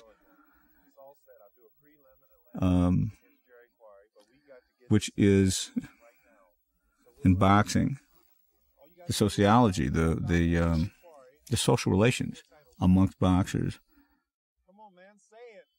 are, of course, different than the business of boxing within a 3-minute round, in which every iota of intelligence and every unit of energy is focused on the outwitting, out-strategizing, and destruction of your opponent. Outside the context of the athletic fact of a 3-minute fight, how fighters feel about each other is quite stunning and fascinating to me. The sympathy that Ali had for Sugar Ray Robinson, one of his early idols. There's one photograph that I have of Howard Bingham's on my wall. It is when Ali came to see Sugar Ray a year before Sugar Ray died. And the look on both their faces, the gratitude of Sugar Ray that Ali came to see him, and the knowingness in the face of Ali, is extraordinary. But it's also here too in the generosity of Frazier, even though Frazier and Ali would become very contentious, and they became contentious because they hurt each other's feelings, and particularly Ali hurt Frazier's feelings deeply. But that also bespeaks an emotional connection and sensitivity that on the surface you wouldn't expect to be there between prize fighters. I'm clean. And this is a resurrection. This is God's act. The prophet is going home. Take me with you, boss. Here we are back again in our reconstruction of the of Angelo Dundee's Fifth Street Gym, which I believe is on 5th and Washington in South Beach. The building was falling down, and Dundee could care less about the state of the real estate, so whenever the damp rot or dry rot made it that when you leaned against the wall, part of the wall gave way, Dundee would simply go buy a 4x8 piece of plywood, nail it up, and paint it white. And so doing, off the years, the gym actually got smaller because the walls would constantly get closer as more and more of these 4x8s got nailed up there. A man right behind Jamie Foxx has got a camera called an Eclair Couton. When I graduated film school, that was the sine qua non of 16mm documentary filmmaking.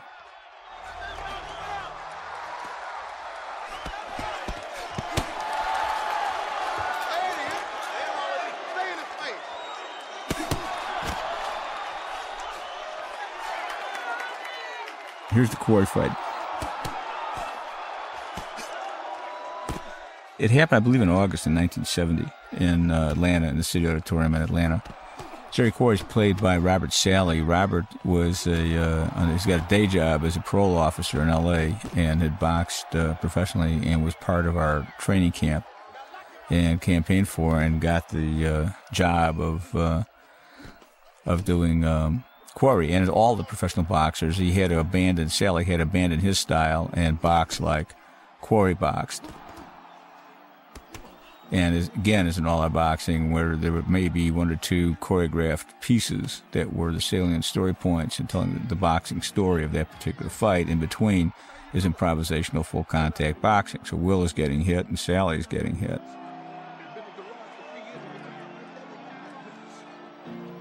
Sally suffered a small cut above his left eye in this fight, and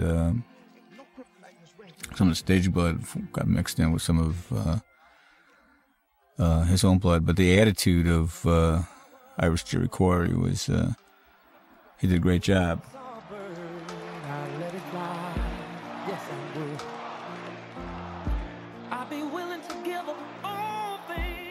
Now, when the fight gets stopped, along with his little subordinate theme of tribe of pugilists, I noticed in the fight film this exact thing happened. Sally wanted somebody to appeal to the referee to not stop the fight, and who did he go to? He went to his fellow fighter. He went to Muhammad Ali to say please, to try and intervene and allow the fight to continue. And Ali, we don't know exactly what Ali said to him, but he put his arms around him and he consoled him. It was a private moment between these two guys, and when I saw this on the actual fight film, it just felt dramatic. It impressed me, the idea that there would be this inner world between the two fighters, experience common only to them, that only they knew about, feelings that only they shared, that would be a contact between them, kind of a community between the two of them that categorically could not be shared by anybody who wasn't the fighter. The messenger has lifted your suspension. Congratulations. So you saying I can be a Muslim again? Yes. I ain't never stopped, just like I ain't never stopped being the champ. You know, I begged my father to reinstate you. When you do that, Herbert? After I promoted this Quarry fighter, after I won it? We can get Frazier. Man, I done already got Frazier. We can get $5 million for Frazier. We talking management, talking money, or talking religion? Ali, when you went out When I got there... leery and talked up why I'm broke, then come the suspension. And you explain that one to me. My brother. That was my father. The thing about Ali that's so stunning is how his individualization, how much of an individual he is. For example, in this scene, whatever you think Ali's behavior is going to be, it might not be that. And when he decides that, of course, as he is right now, after he's declared that he is his own man, but at the same time, for his own reasons, which he has shared with nobody, is realigning himself with Herbert Muhammad and that management. There will be no diverting Ali from a course once he decides he's going to take it. Now, I can give up part, but them white women, goddammit. How you deal with it, boy?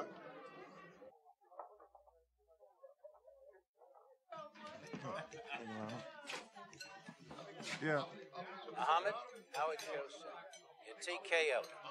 Hey, what you talking about, Howard? The Quarry? No.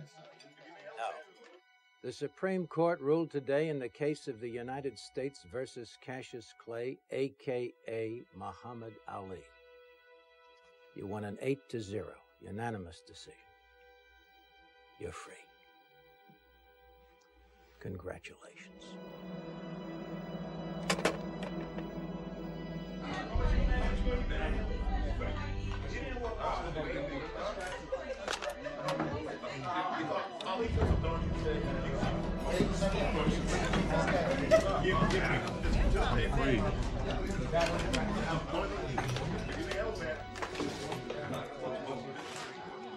Supreme Court just set me free.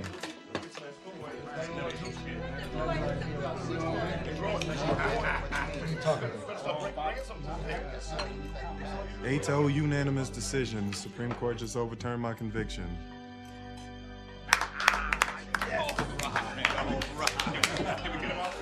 got him, man. Hey, man. We're trying to find the something to duplicate the training camp that Ali built in Pennsylvania, and we needed to find it in the Chicago area. So we actually found this log cabin in Deerfield, Illinois. That's what it is. And the truth tastes good when it's a belly full of lies. What you talking about? It don't matter. It don't matter. Ladies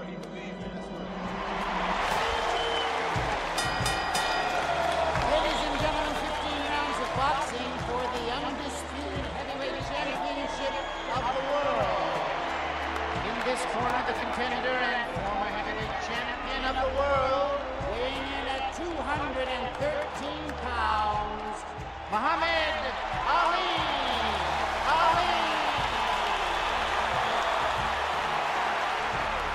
His opponent, weighing in at 205½ pounds, current heavyweight. Now, this was the fight in Madison Square Garden.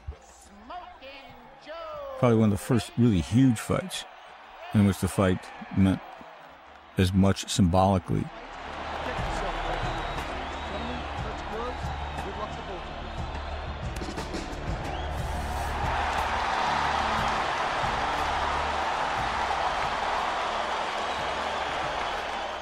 There was a very good HBO documentary called One Nation Divisible about this fight where, unwarrantedly, Joe Frazier wound up being supported by basically people who were pro-war, and Ali became supported in New York City by people who were anti-war.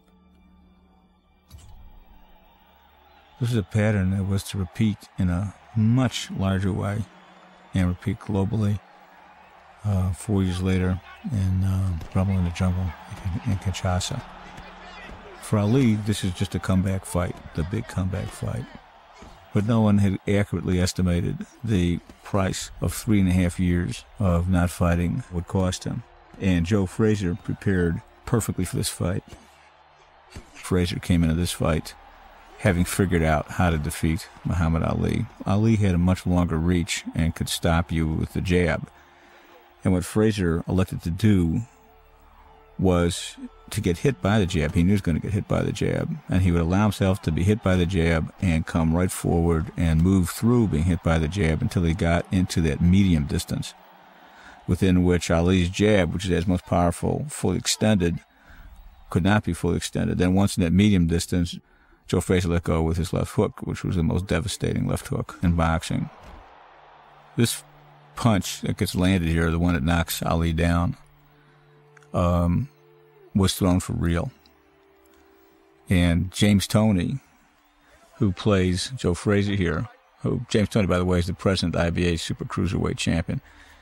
James Toney was reluctant to really hit Will, and Will went up and talked to him, and as did I, and said, "No, this is history, and you can't hold back." Which, of course, is easy for me to say. It's a lot more difficult for Will to say, but Will was insistent, and this punch lands. So when Will stands up, there's a certain wobbliness. That wobbliness is not because Will has a SAG card.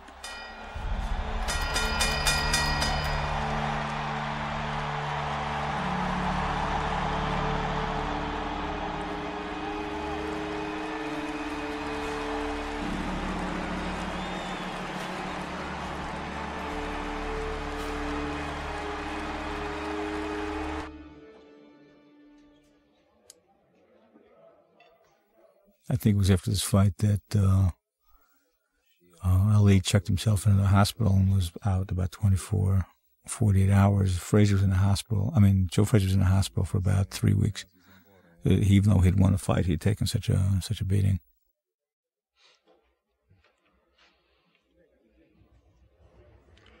Okay, look. We needed more time between Corey and this. You know, after 3.5 years.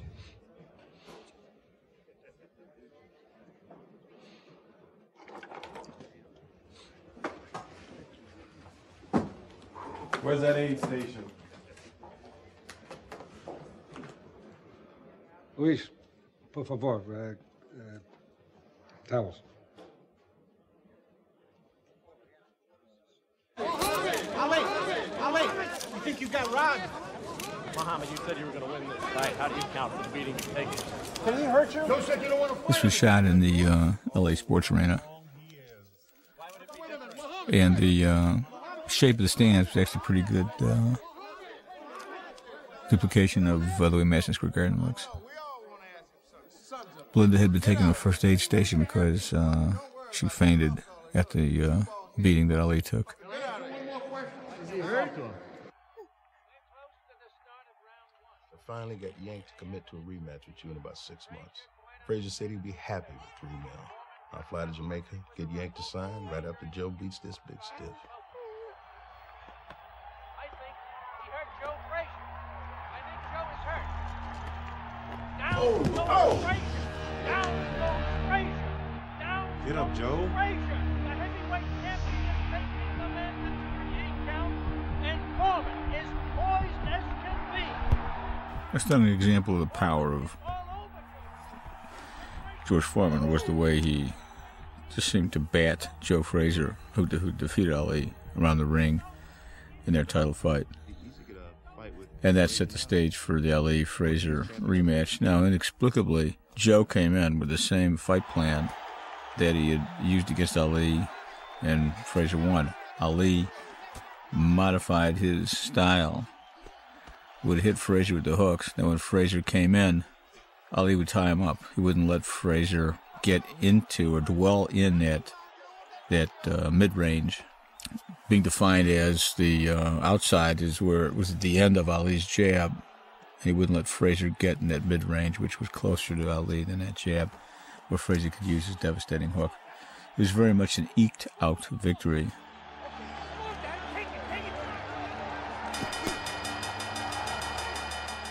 Going back to the Norton fight, the Norton fight happened in San Diego in 1973 on March 31st. And no one really knew about the talents of Norton. He was pretty much of an unknown quantity. Ali had a rematch on September 10th, and he defeated him in a 12-round decision. I don't want to see your head become someone's bullseye.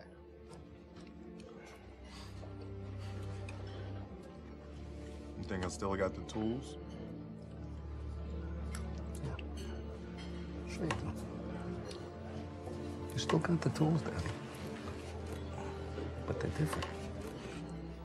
Don King offered Ali's camp $5 million to fight George Foreman, and a lot's been done, particularly in Leon Gass' wonderful documentary about the Rumble in the Jungle. Leon is a friend and was absolutely a friend of this production, and he made available to us many hours of material that he had shot for When We Were Kings, which was not in the finished film. We call those outtakes. And the most interesting stuff is the some of the pieces of Ali's dialogue or body language, things that we studied quite a bit and gave us insights into Ali, particularly some of the scenes in the on the Veranda Bar in Kinshasa, and that sense of the group, everybody there hanging out 3 deep at a table, just the whole social scene of it. The kind of movable feast which kept going, particularly after the fight got delayed, that sense of the spirit of those times and the informality of it and the press corps was really captured in some of the outtakes, which we used shamelessly.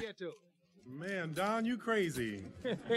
You must have studied the whole D section of the dictionary.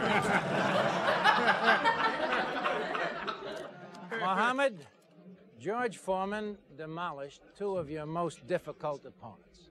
Isn't it intimidating to you in some way to have to face such a reality? That's it with you, Cosell. That's it, man. I'm coming down there. I think it's... I've had it too. You've had it too? That's it. See, man, I'm so sick of you. See, now I'm ready, man. Because you've been talking, you've been messing with me for years. You wouldn't hit a man without his coat on, would you? Cosell, I've been holding back for years. Every time I see you, you're out, you're talking, using big words that you know I don't understand. You're saying stuff that's to me. You asked me the last time, was I truculent? Well, did you finally find out what that word meant? Well, Coach Sampson, you never, listen, I'll be seeing you doing interviews on your TV show, and I realize that you don't know nobody as famous as me. You don't know nobody. Nobody wouldn't know who you was if it wasn't for me. I don't think that's exactly right. Wouldn't nobody in this room right now, look at all these cameras all over the place, people taking pictures, writing down everything I say. And when they look it up and when they read it in their newspapers and they write it down, folks is looking at it, it's gonna say Muhammad Ali and some strange white man.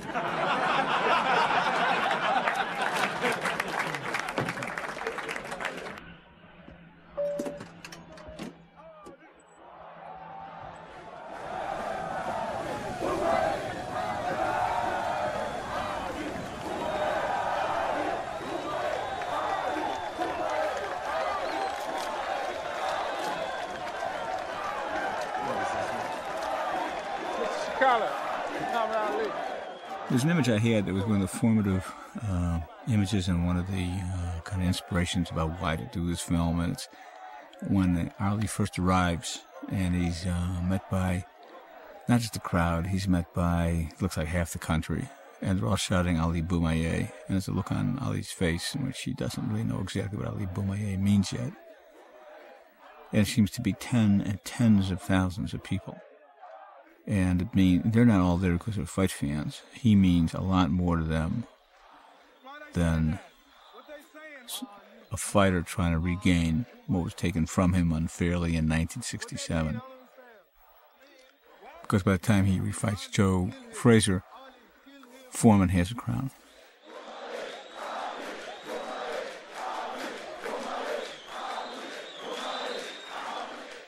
And that very much is the sense of the shot that we tried to, in the staging and everything I tried to do at the airport when he first arrived, the sense of this mob, and to the point where it starts to generate a mystery of why are these people so mobilized around the idea of the quest of this man to regain the crown that's taken from him. And this is the beginning of what, for me, I felt to be the most heavily symbolic fight of his career. Also the end of the journey. The quest for himself as this highly self-determining man is constructing who he is and making himself into who he wants to be, replete with errors and mistakes and wrong, taking a couple of wrong turns and wrong roads, but always trying to correct his course. But that quest for the crown becomes the identity, the construction of the story in which he is the main character, a figure that we find in religious stories sometimes when the events of the life and the quest of the man seem to be so archetypal that it's us. We understand his travail, and we root for him in a very primal way, because if he can succeed, then it becomes a model. It becomes makes concrete the idea that if he can do this, we can do it too. Then he becomes, and his struggle becomes our struggle, and then he's doing it for us, and our emotional investment in him triumphing becomes huge. From that same transaction, from Ali's perspective, is that Ali almost knew intuitively, that as the heavyweight champion of the world, he is that kind of a model, and his model should mean certain things, and he should determine the meaning, the content of that model. And it was not going to be the Floyd Patterson. There's nothing wrong with Floyd Patterson, but it's not going to be the Floyd Patterson model with its social impact and what it meant. It's almost as if Ali knew that everything means something, everything communicates. That's why he couldn't be with Sanji. And now it's 1974.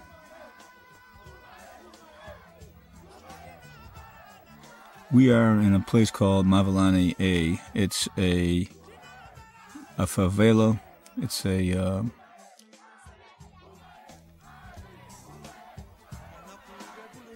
it's the poorest housing in Mozambique. It's built from found objects on the side of the airport. And a lot of the people here most people here are from Avalon.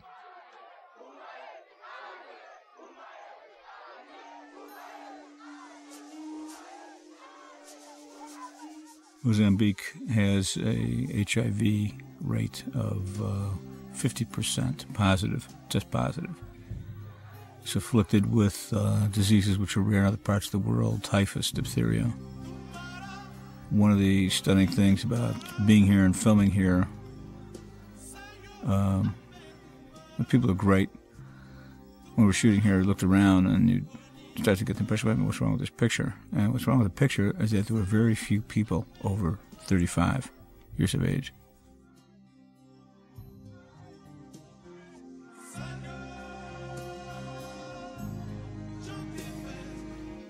What we're seeing here is the people's belief in Ali as somebody who could vanquish all that oppresses them, whatever it is. It's almost a religious belief by mass population, whether it's Asian or in America or in Europe or in Africa.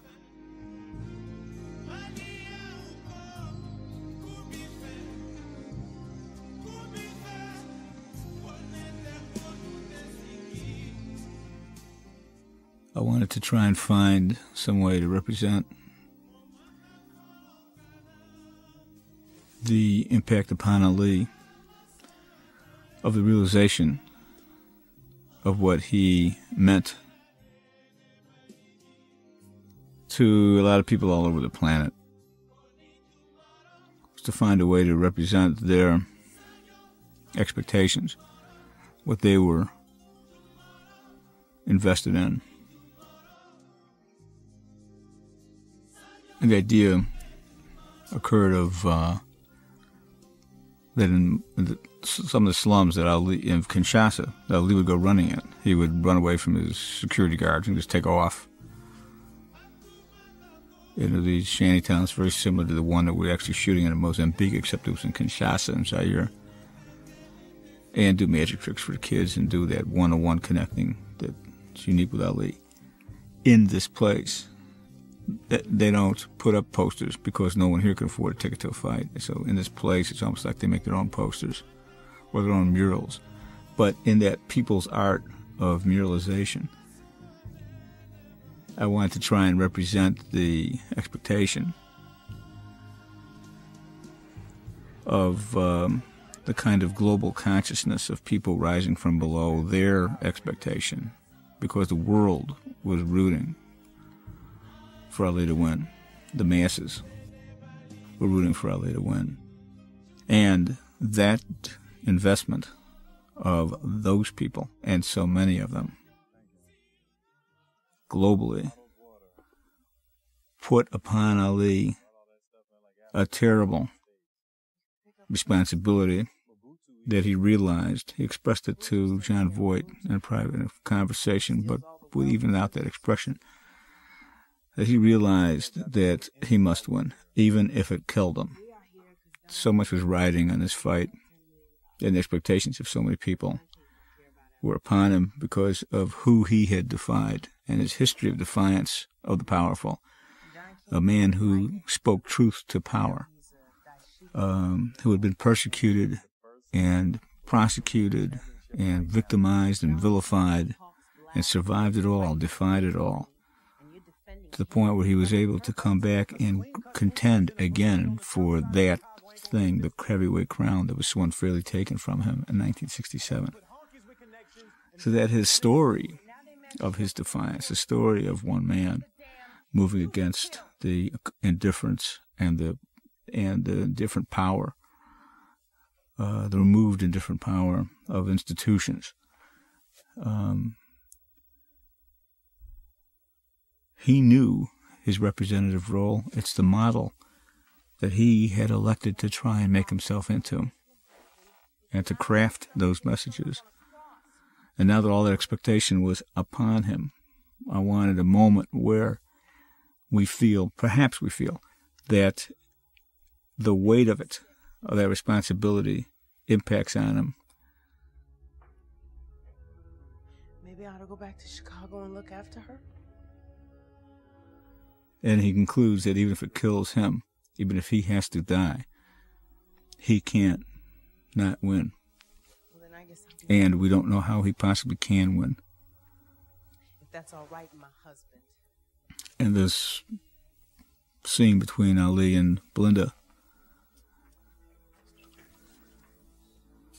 we understand why he realigned with Herbert Muhammad in main bout, because he needed folks who can get done when he needed to get done. Hey, Cosell. Hey, man. How many of you ugly sports writers in there got me over for me? Tell the truth. How are you going to dance against George? He's sparring with a fast middleweight, training to cut you off. He gets you against the ropes, he can knock you out with either hand. You know, I name all my fighters. I'm gonna call George Vintage Foreman Ali. The expectation was that he would lose to George Foreman, and many people who knew him were seriously worried that he'd be permanently damaged, if not killed, in this fight. So powerful was 24-year-old George Foreman. And those who really knew boxing knew that, if the best of Ali was in 67, and if his great years would have been from 67 to 70, it's now 1974, and he's 32 years old, and he doesn't have that speed. He didn't have the power of George Foreman, who would literally dent the heavy bags. And this is pure, outrageous confrontation. And Ali doing his burlesque. But but as extraordinary as that is, I believe that Will Smith is that extraordinary as well, because Will, by this point, has built within him kind of an alter Ali. He is Ali. Especially not out here in front of all these people. But I talked to your wife, and she said you not the man you used to be 2 years ago. Man, tell me I ain't the man I used to be.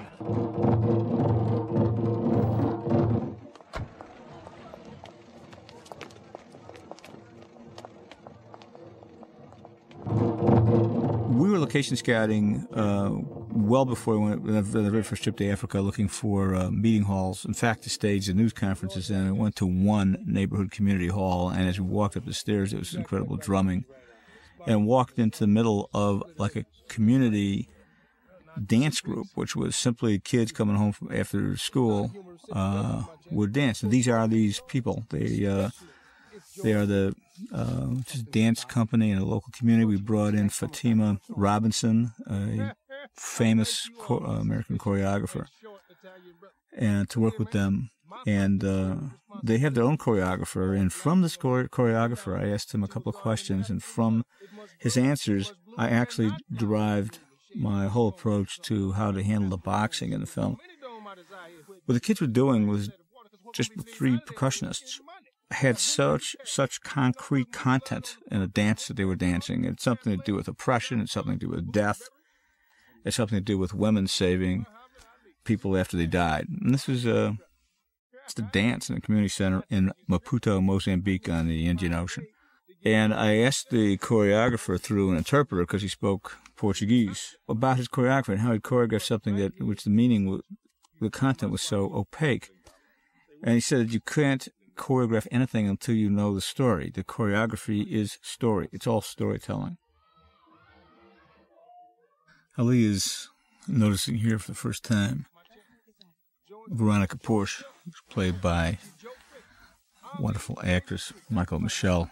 Now, Michael Michelle interviewed Veronica Porsche, and I subsequently talked to Veronica Porsche as well. And one of the interesting things, which in my discussions with Michael Michelle, we made kind of a key part of understanding the character of Veronica, is this. Veronica said that she'd been a model. She was young, she's very attractive, very sophisticated looking, but that was just her physical appearance, and that, in fact, as a person, she was very inexperienced, very naive, very innocent, and the last thing she was, socially and psychologically, was sophisticated. So people approached her as if she was a very sophisticated young lady, and she felt nothing if not awkward and ill at ease. Nevertheless, when she saw Ali and her eyes connected, according to her, there wasn't another man on the planet. Time stopped, and he was there, and the allure and the magic of Ali was total. 3 rounds, realized he was going to lose to Muhammad Ali and knocked himself out. And I predict that when the fighter said he might not. There was fear that George would leave. He didn't like it in Zaire. And if he left, the fight was not going to be restaged in Africa. And Ali wanted very much to fight in Africa.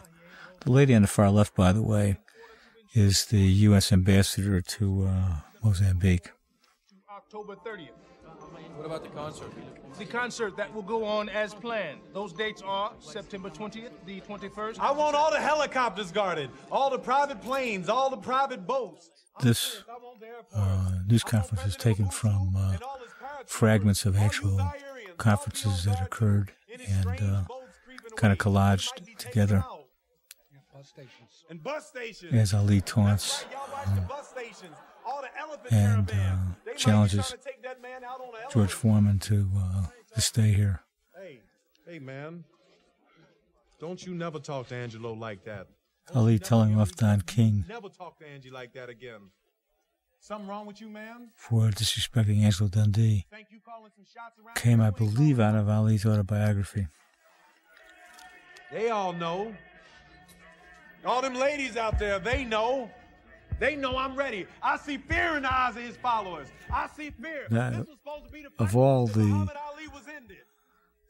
hyperbola of an Ali press conference, the biggest piece of truth-telling is contained probably in that last remark that they misjudged, they miscalculated, they got it wrong. What he left out was that they underestimated.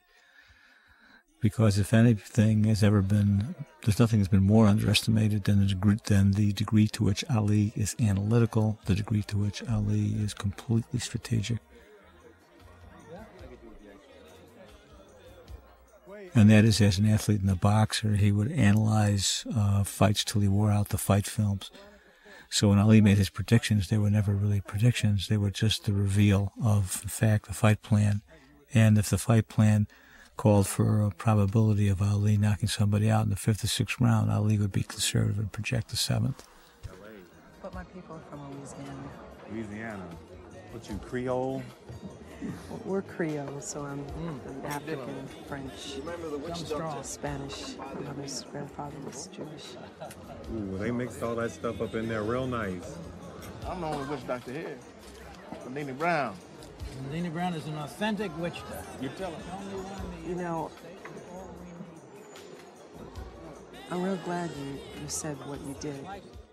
Belinda, coming from very secure locale in Southside Chicago,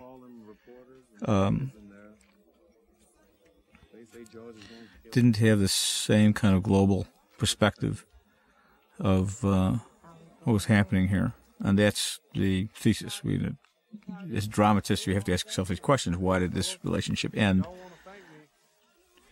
Tragically that it did, even though it's a tragedy it did end, why did it end, how did it end?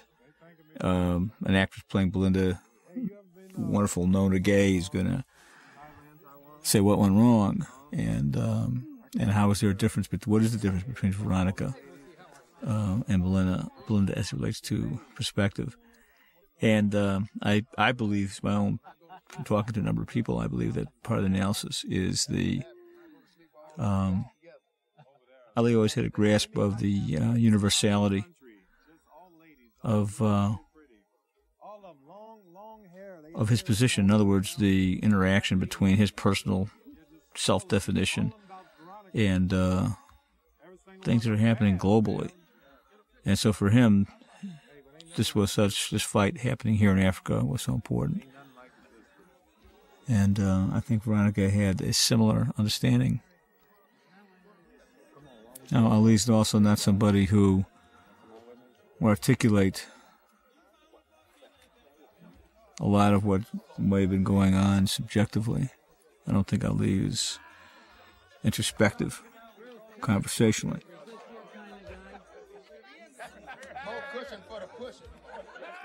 And I believe that someone like Belinda may have tried to understand, have tried to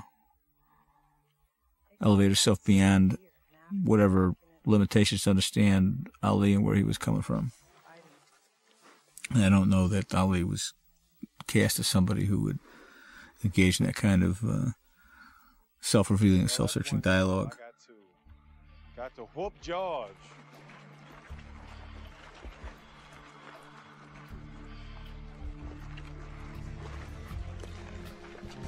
Islamic faith help you do that?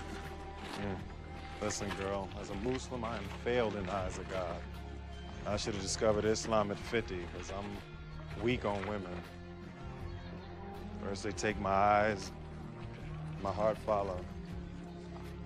Making me the most lovingest husband in the world and the most terriblest husband at the same time.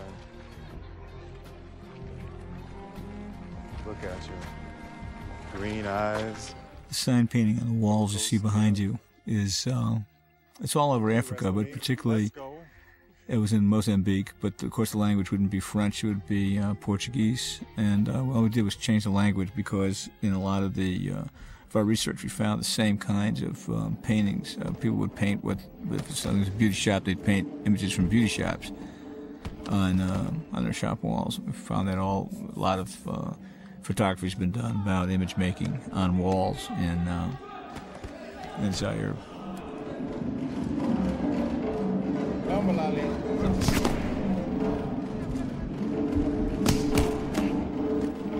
Whenever possible, there's a lot of money pumped into education in Mozambique, and we had through President Chissano, who extended this wonderful hospitality to this entire film production. We had complete access to all kinds of places, and this is actually an assembly hall in a high school in downtown Maputo. The breeze block on the outside of the windows is something that we put up and copied some stuff that we saw in Zaire. Monsieur, excusez-moi, vous êtes de l'ambassade américaine. Avez-vous un pronostic? Feeling me up to see if I'm in shape. You ain't gonna find no fat over here. This character, played by my friend and terrific actor Bruce McGill, is probably a combination of a number of different people who were working in intelligence and the CIA. It may have been Carlucci in 60 or 61. It may have been somebody in Kinshasa. And, of course, the names changed, the individuals changed, but the job remains the same. And in 1974, there was somebody from the American Embassy who was asked exactly that question, and I found that in an outtake from When We Were Kings. Mr. Cosell. Hey, when you get in? Bingham. Today. And I learned we now have this suite at the Intercontinental Hotel. And as in all things in life, there were many motivations, some contradictory, many mixed motivations of interest in the staging of this fight in Zaire. So Mobutu had an agenda. The supporters of Mobutu, both the Belgians and the American government, had an agenda. Ali had an agenda. Don King had an agenda. And what's fascinating to me is the confluence of all of these, which explains something that's going to happen in the end of the film.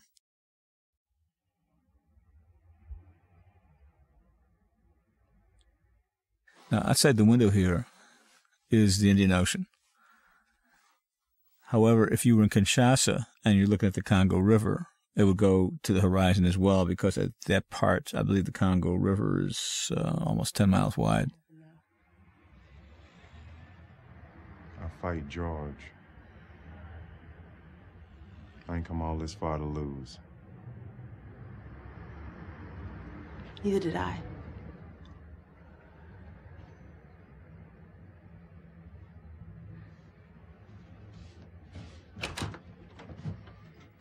Belinda was not giving up on Ali.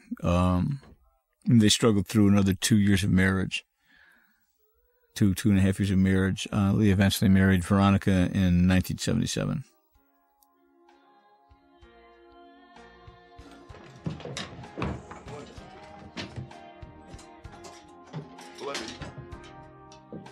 What, fam?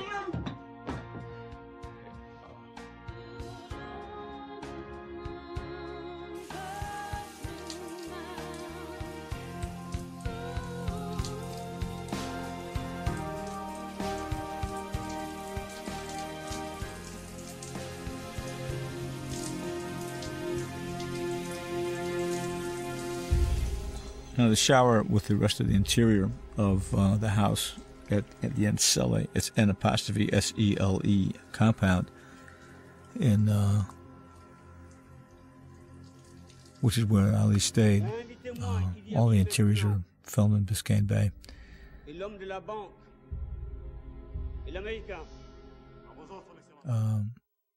We're about to see the exterior. This is the mayor's palace in Maputo.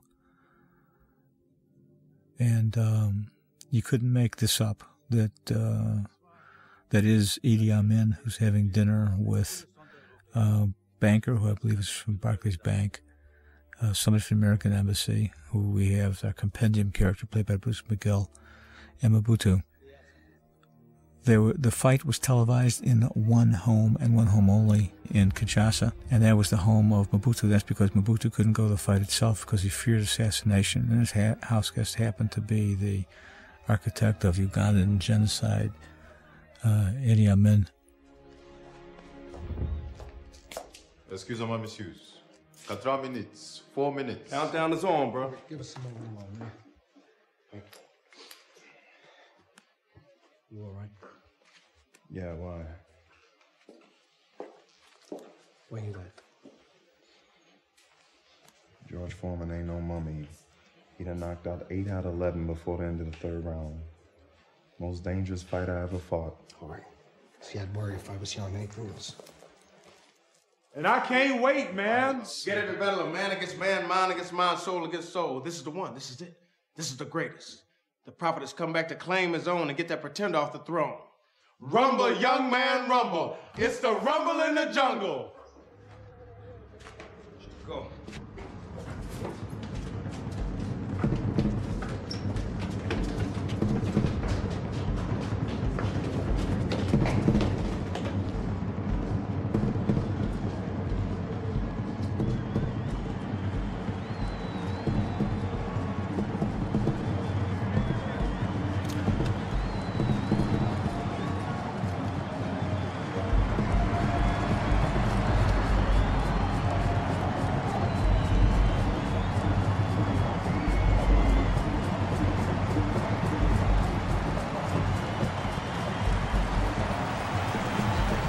Now, on this day, in our filming in Mozambique,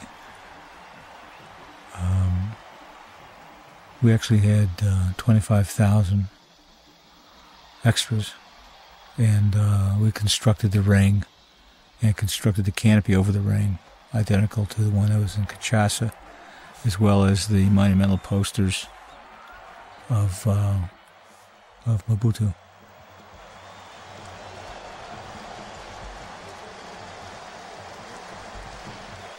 We had periodic raffles and giveaways of items, and I believe it was on a Friday night.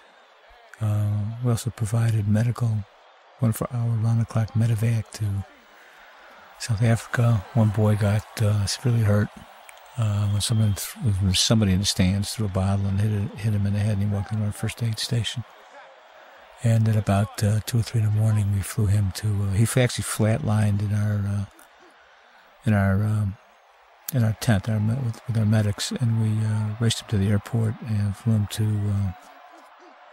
a neurological facility in Mozambique. And he had I think a cerebral hematoma, and with some neurosurgery, he recovered.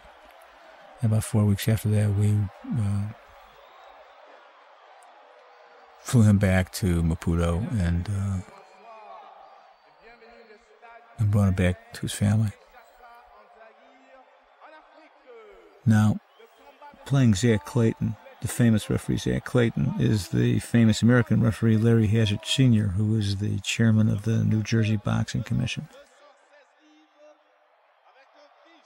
George Foreman, of course, is played by Charles Shuford, and Charles Shuford is one of the contender, a heavyweight contender. He's got a very good record, 17-1 with 9 knockouts, and was as committed to playing George Foreman and doing this thing right as all the rest of us were. It was a little difficult for Charles Shuford to imitate Foreman's style, because Foreman's legs are very long. Charles Shuford's legs aren't that long. He's got a huge upper body. Charles Shuford is about 6'4", 6'5".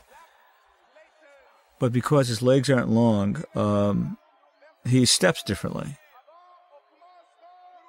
And so he had to actually train himself to change his style and take much smaller steps so that his body would have the same signature and the elegance of George Foreman. Fight announcers, a man named Za Nkoita. And Za Nkoita is a South African journalist, and during some of the press we did in New York, it was great to see him again because he came and interviewed me for a South African paper.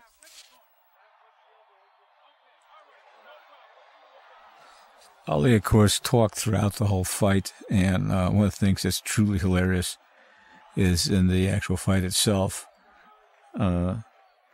Zach Clayton, if Ali wouldn't stop talking, actually threatened to disqualify him, as if anybody would have allowed this fight not to happen at this point in time. You know, Ali, of course, didn't listen. He just kept talking and ranking on George Foreman the whole time.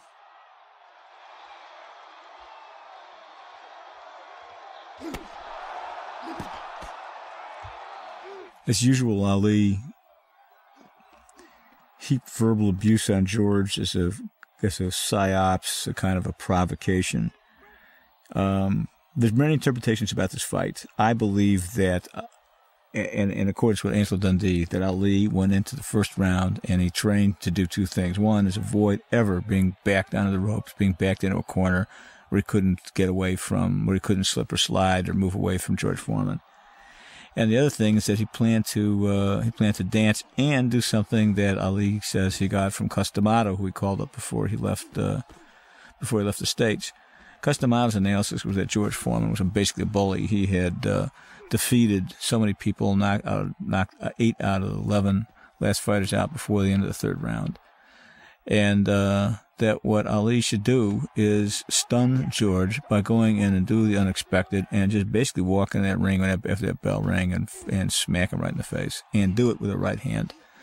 And that's because the right hand takes twice as long to get to the opponent as a left hand, because the left hand is a lot closer, so it takes twice as long for the right hand to get there.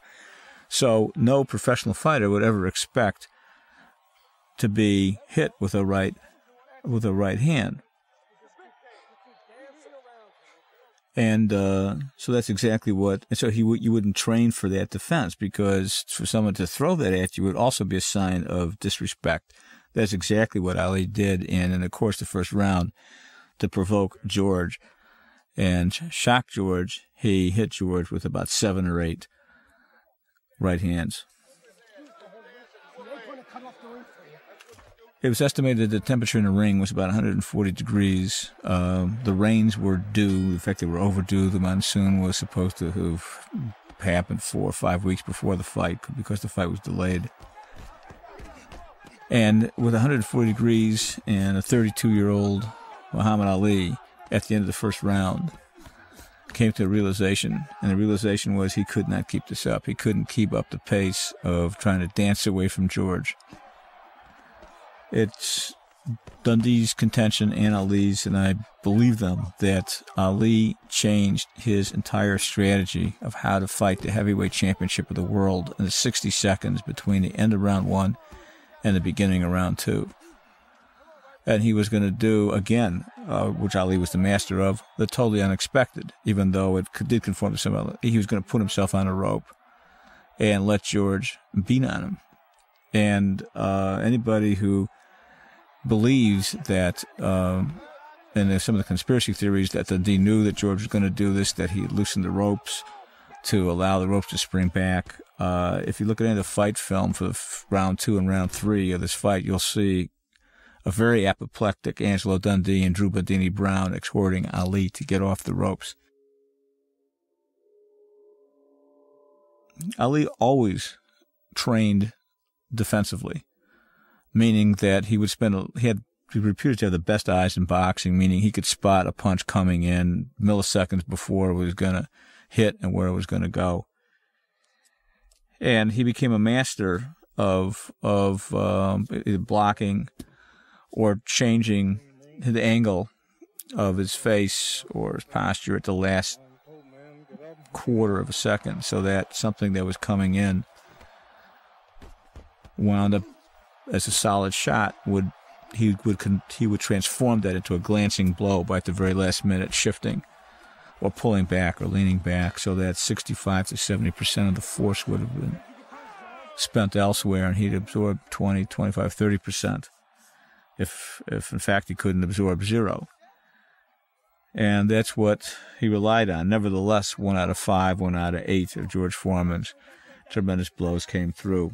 In Ali's autobiography, he talks about almost getting knocked out or being knocked out on his feet in the 3rd round. We collapsed round 2 and 3 into the same round. Something going on with you. You want to talk to me about that? You want to tell me what's going on?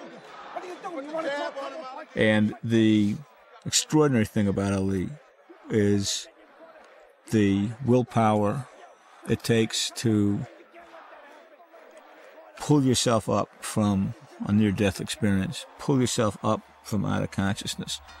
And Ali always said when he called that state of being unconscious, he called it the dream room. And whenever he entered the dream room, he always described it as there was various animals like crocodiles playing musical instruments, and life is very fine there. It's very comfortable. You want to just luxuriate and kind of lay down, which means you want to stay down. Very primitive parts of your brain are telling you to fool, stay down, fall on the ground. Don't get back up and let any more of this happen to you.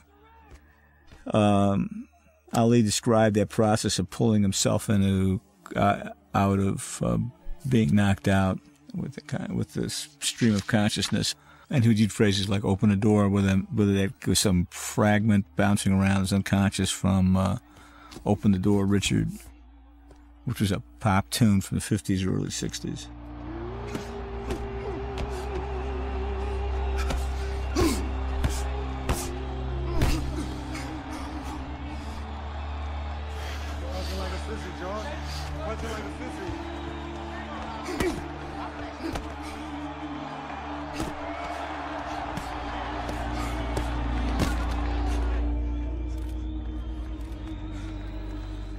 There's a pattern to these middle rounds after the near knockout in round 3.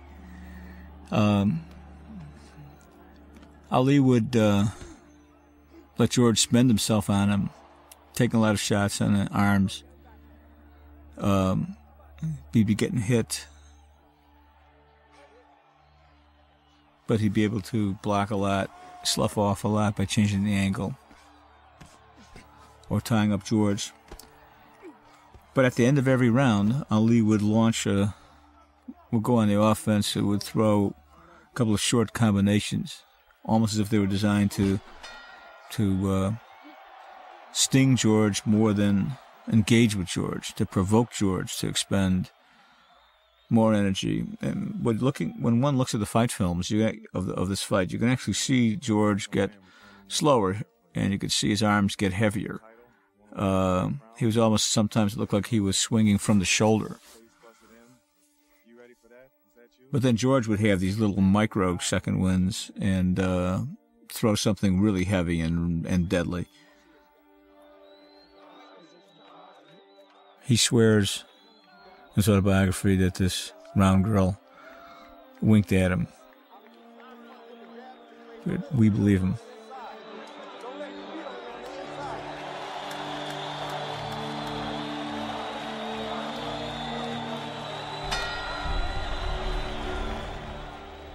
Part of Ali's strategy was to take him out into what Ali termed the deep end of the swimming pool. Foreman had a 81 fights. He won 68 by, that's his overall record. He won 68 by knockout. And in the last 11 fights, he knocked 8 of his opponents out before the end of the third round. The deep end of the swimming pool is when you get out to round 7, round 8, round 9, round 10.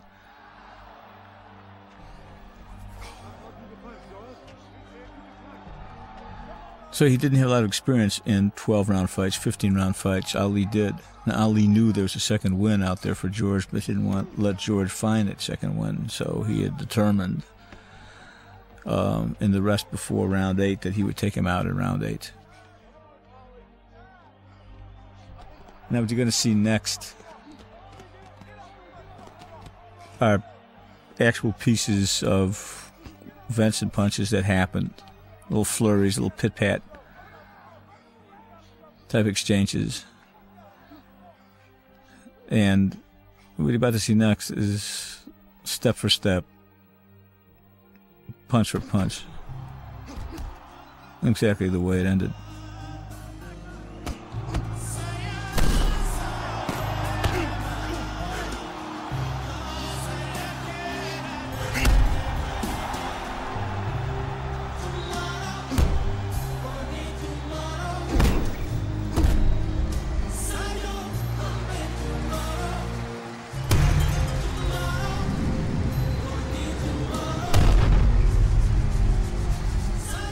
And these are not visual effects.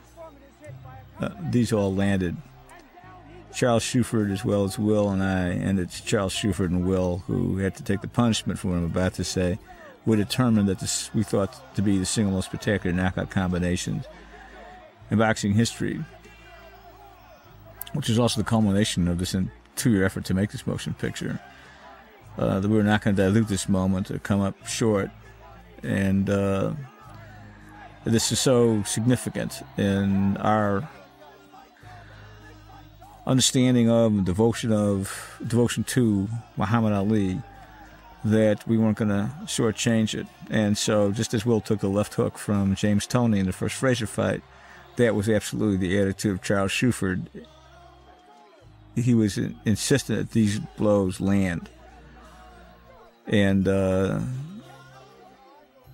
they did, and there were numerous takes.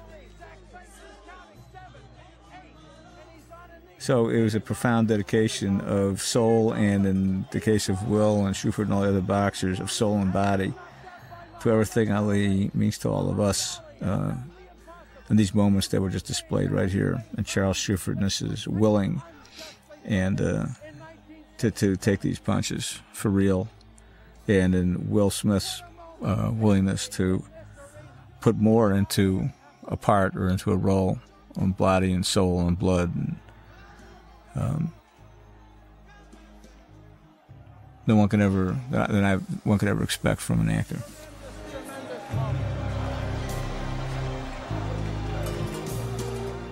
He fainted after the knockout, after Foreman was declared out, and he had to be picked up from the ground. And right here, something just happened that Damon Bingham, Howard Bingham's son, brought to our attention. No one, even after we'd seen all the fight films, that we had never noticed this moment. And Damon brought it to our attention, which is that Don King comes up, puts his arm around Ali, he's all smiles and says something. Ali turns to Don King, and Don King's face falls. Will and I went out to the parking lot on a cell phone in Mozambique and called Ali, who was at home in Michigan, and asked him what he said. And with the expletive aside, it was Ali said, "You was for George."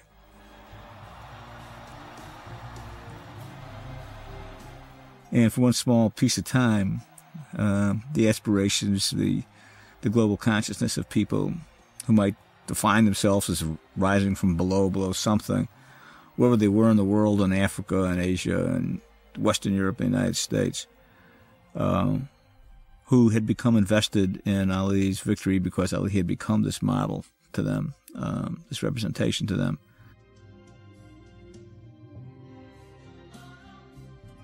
And that had been part of his ambition from the beginning. and what it was to him to be the champ.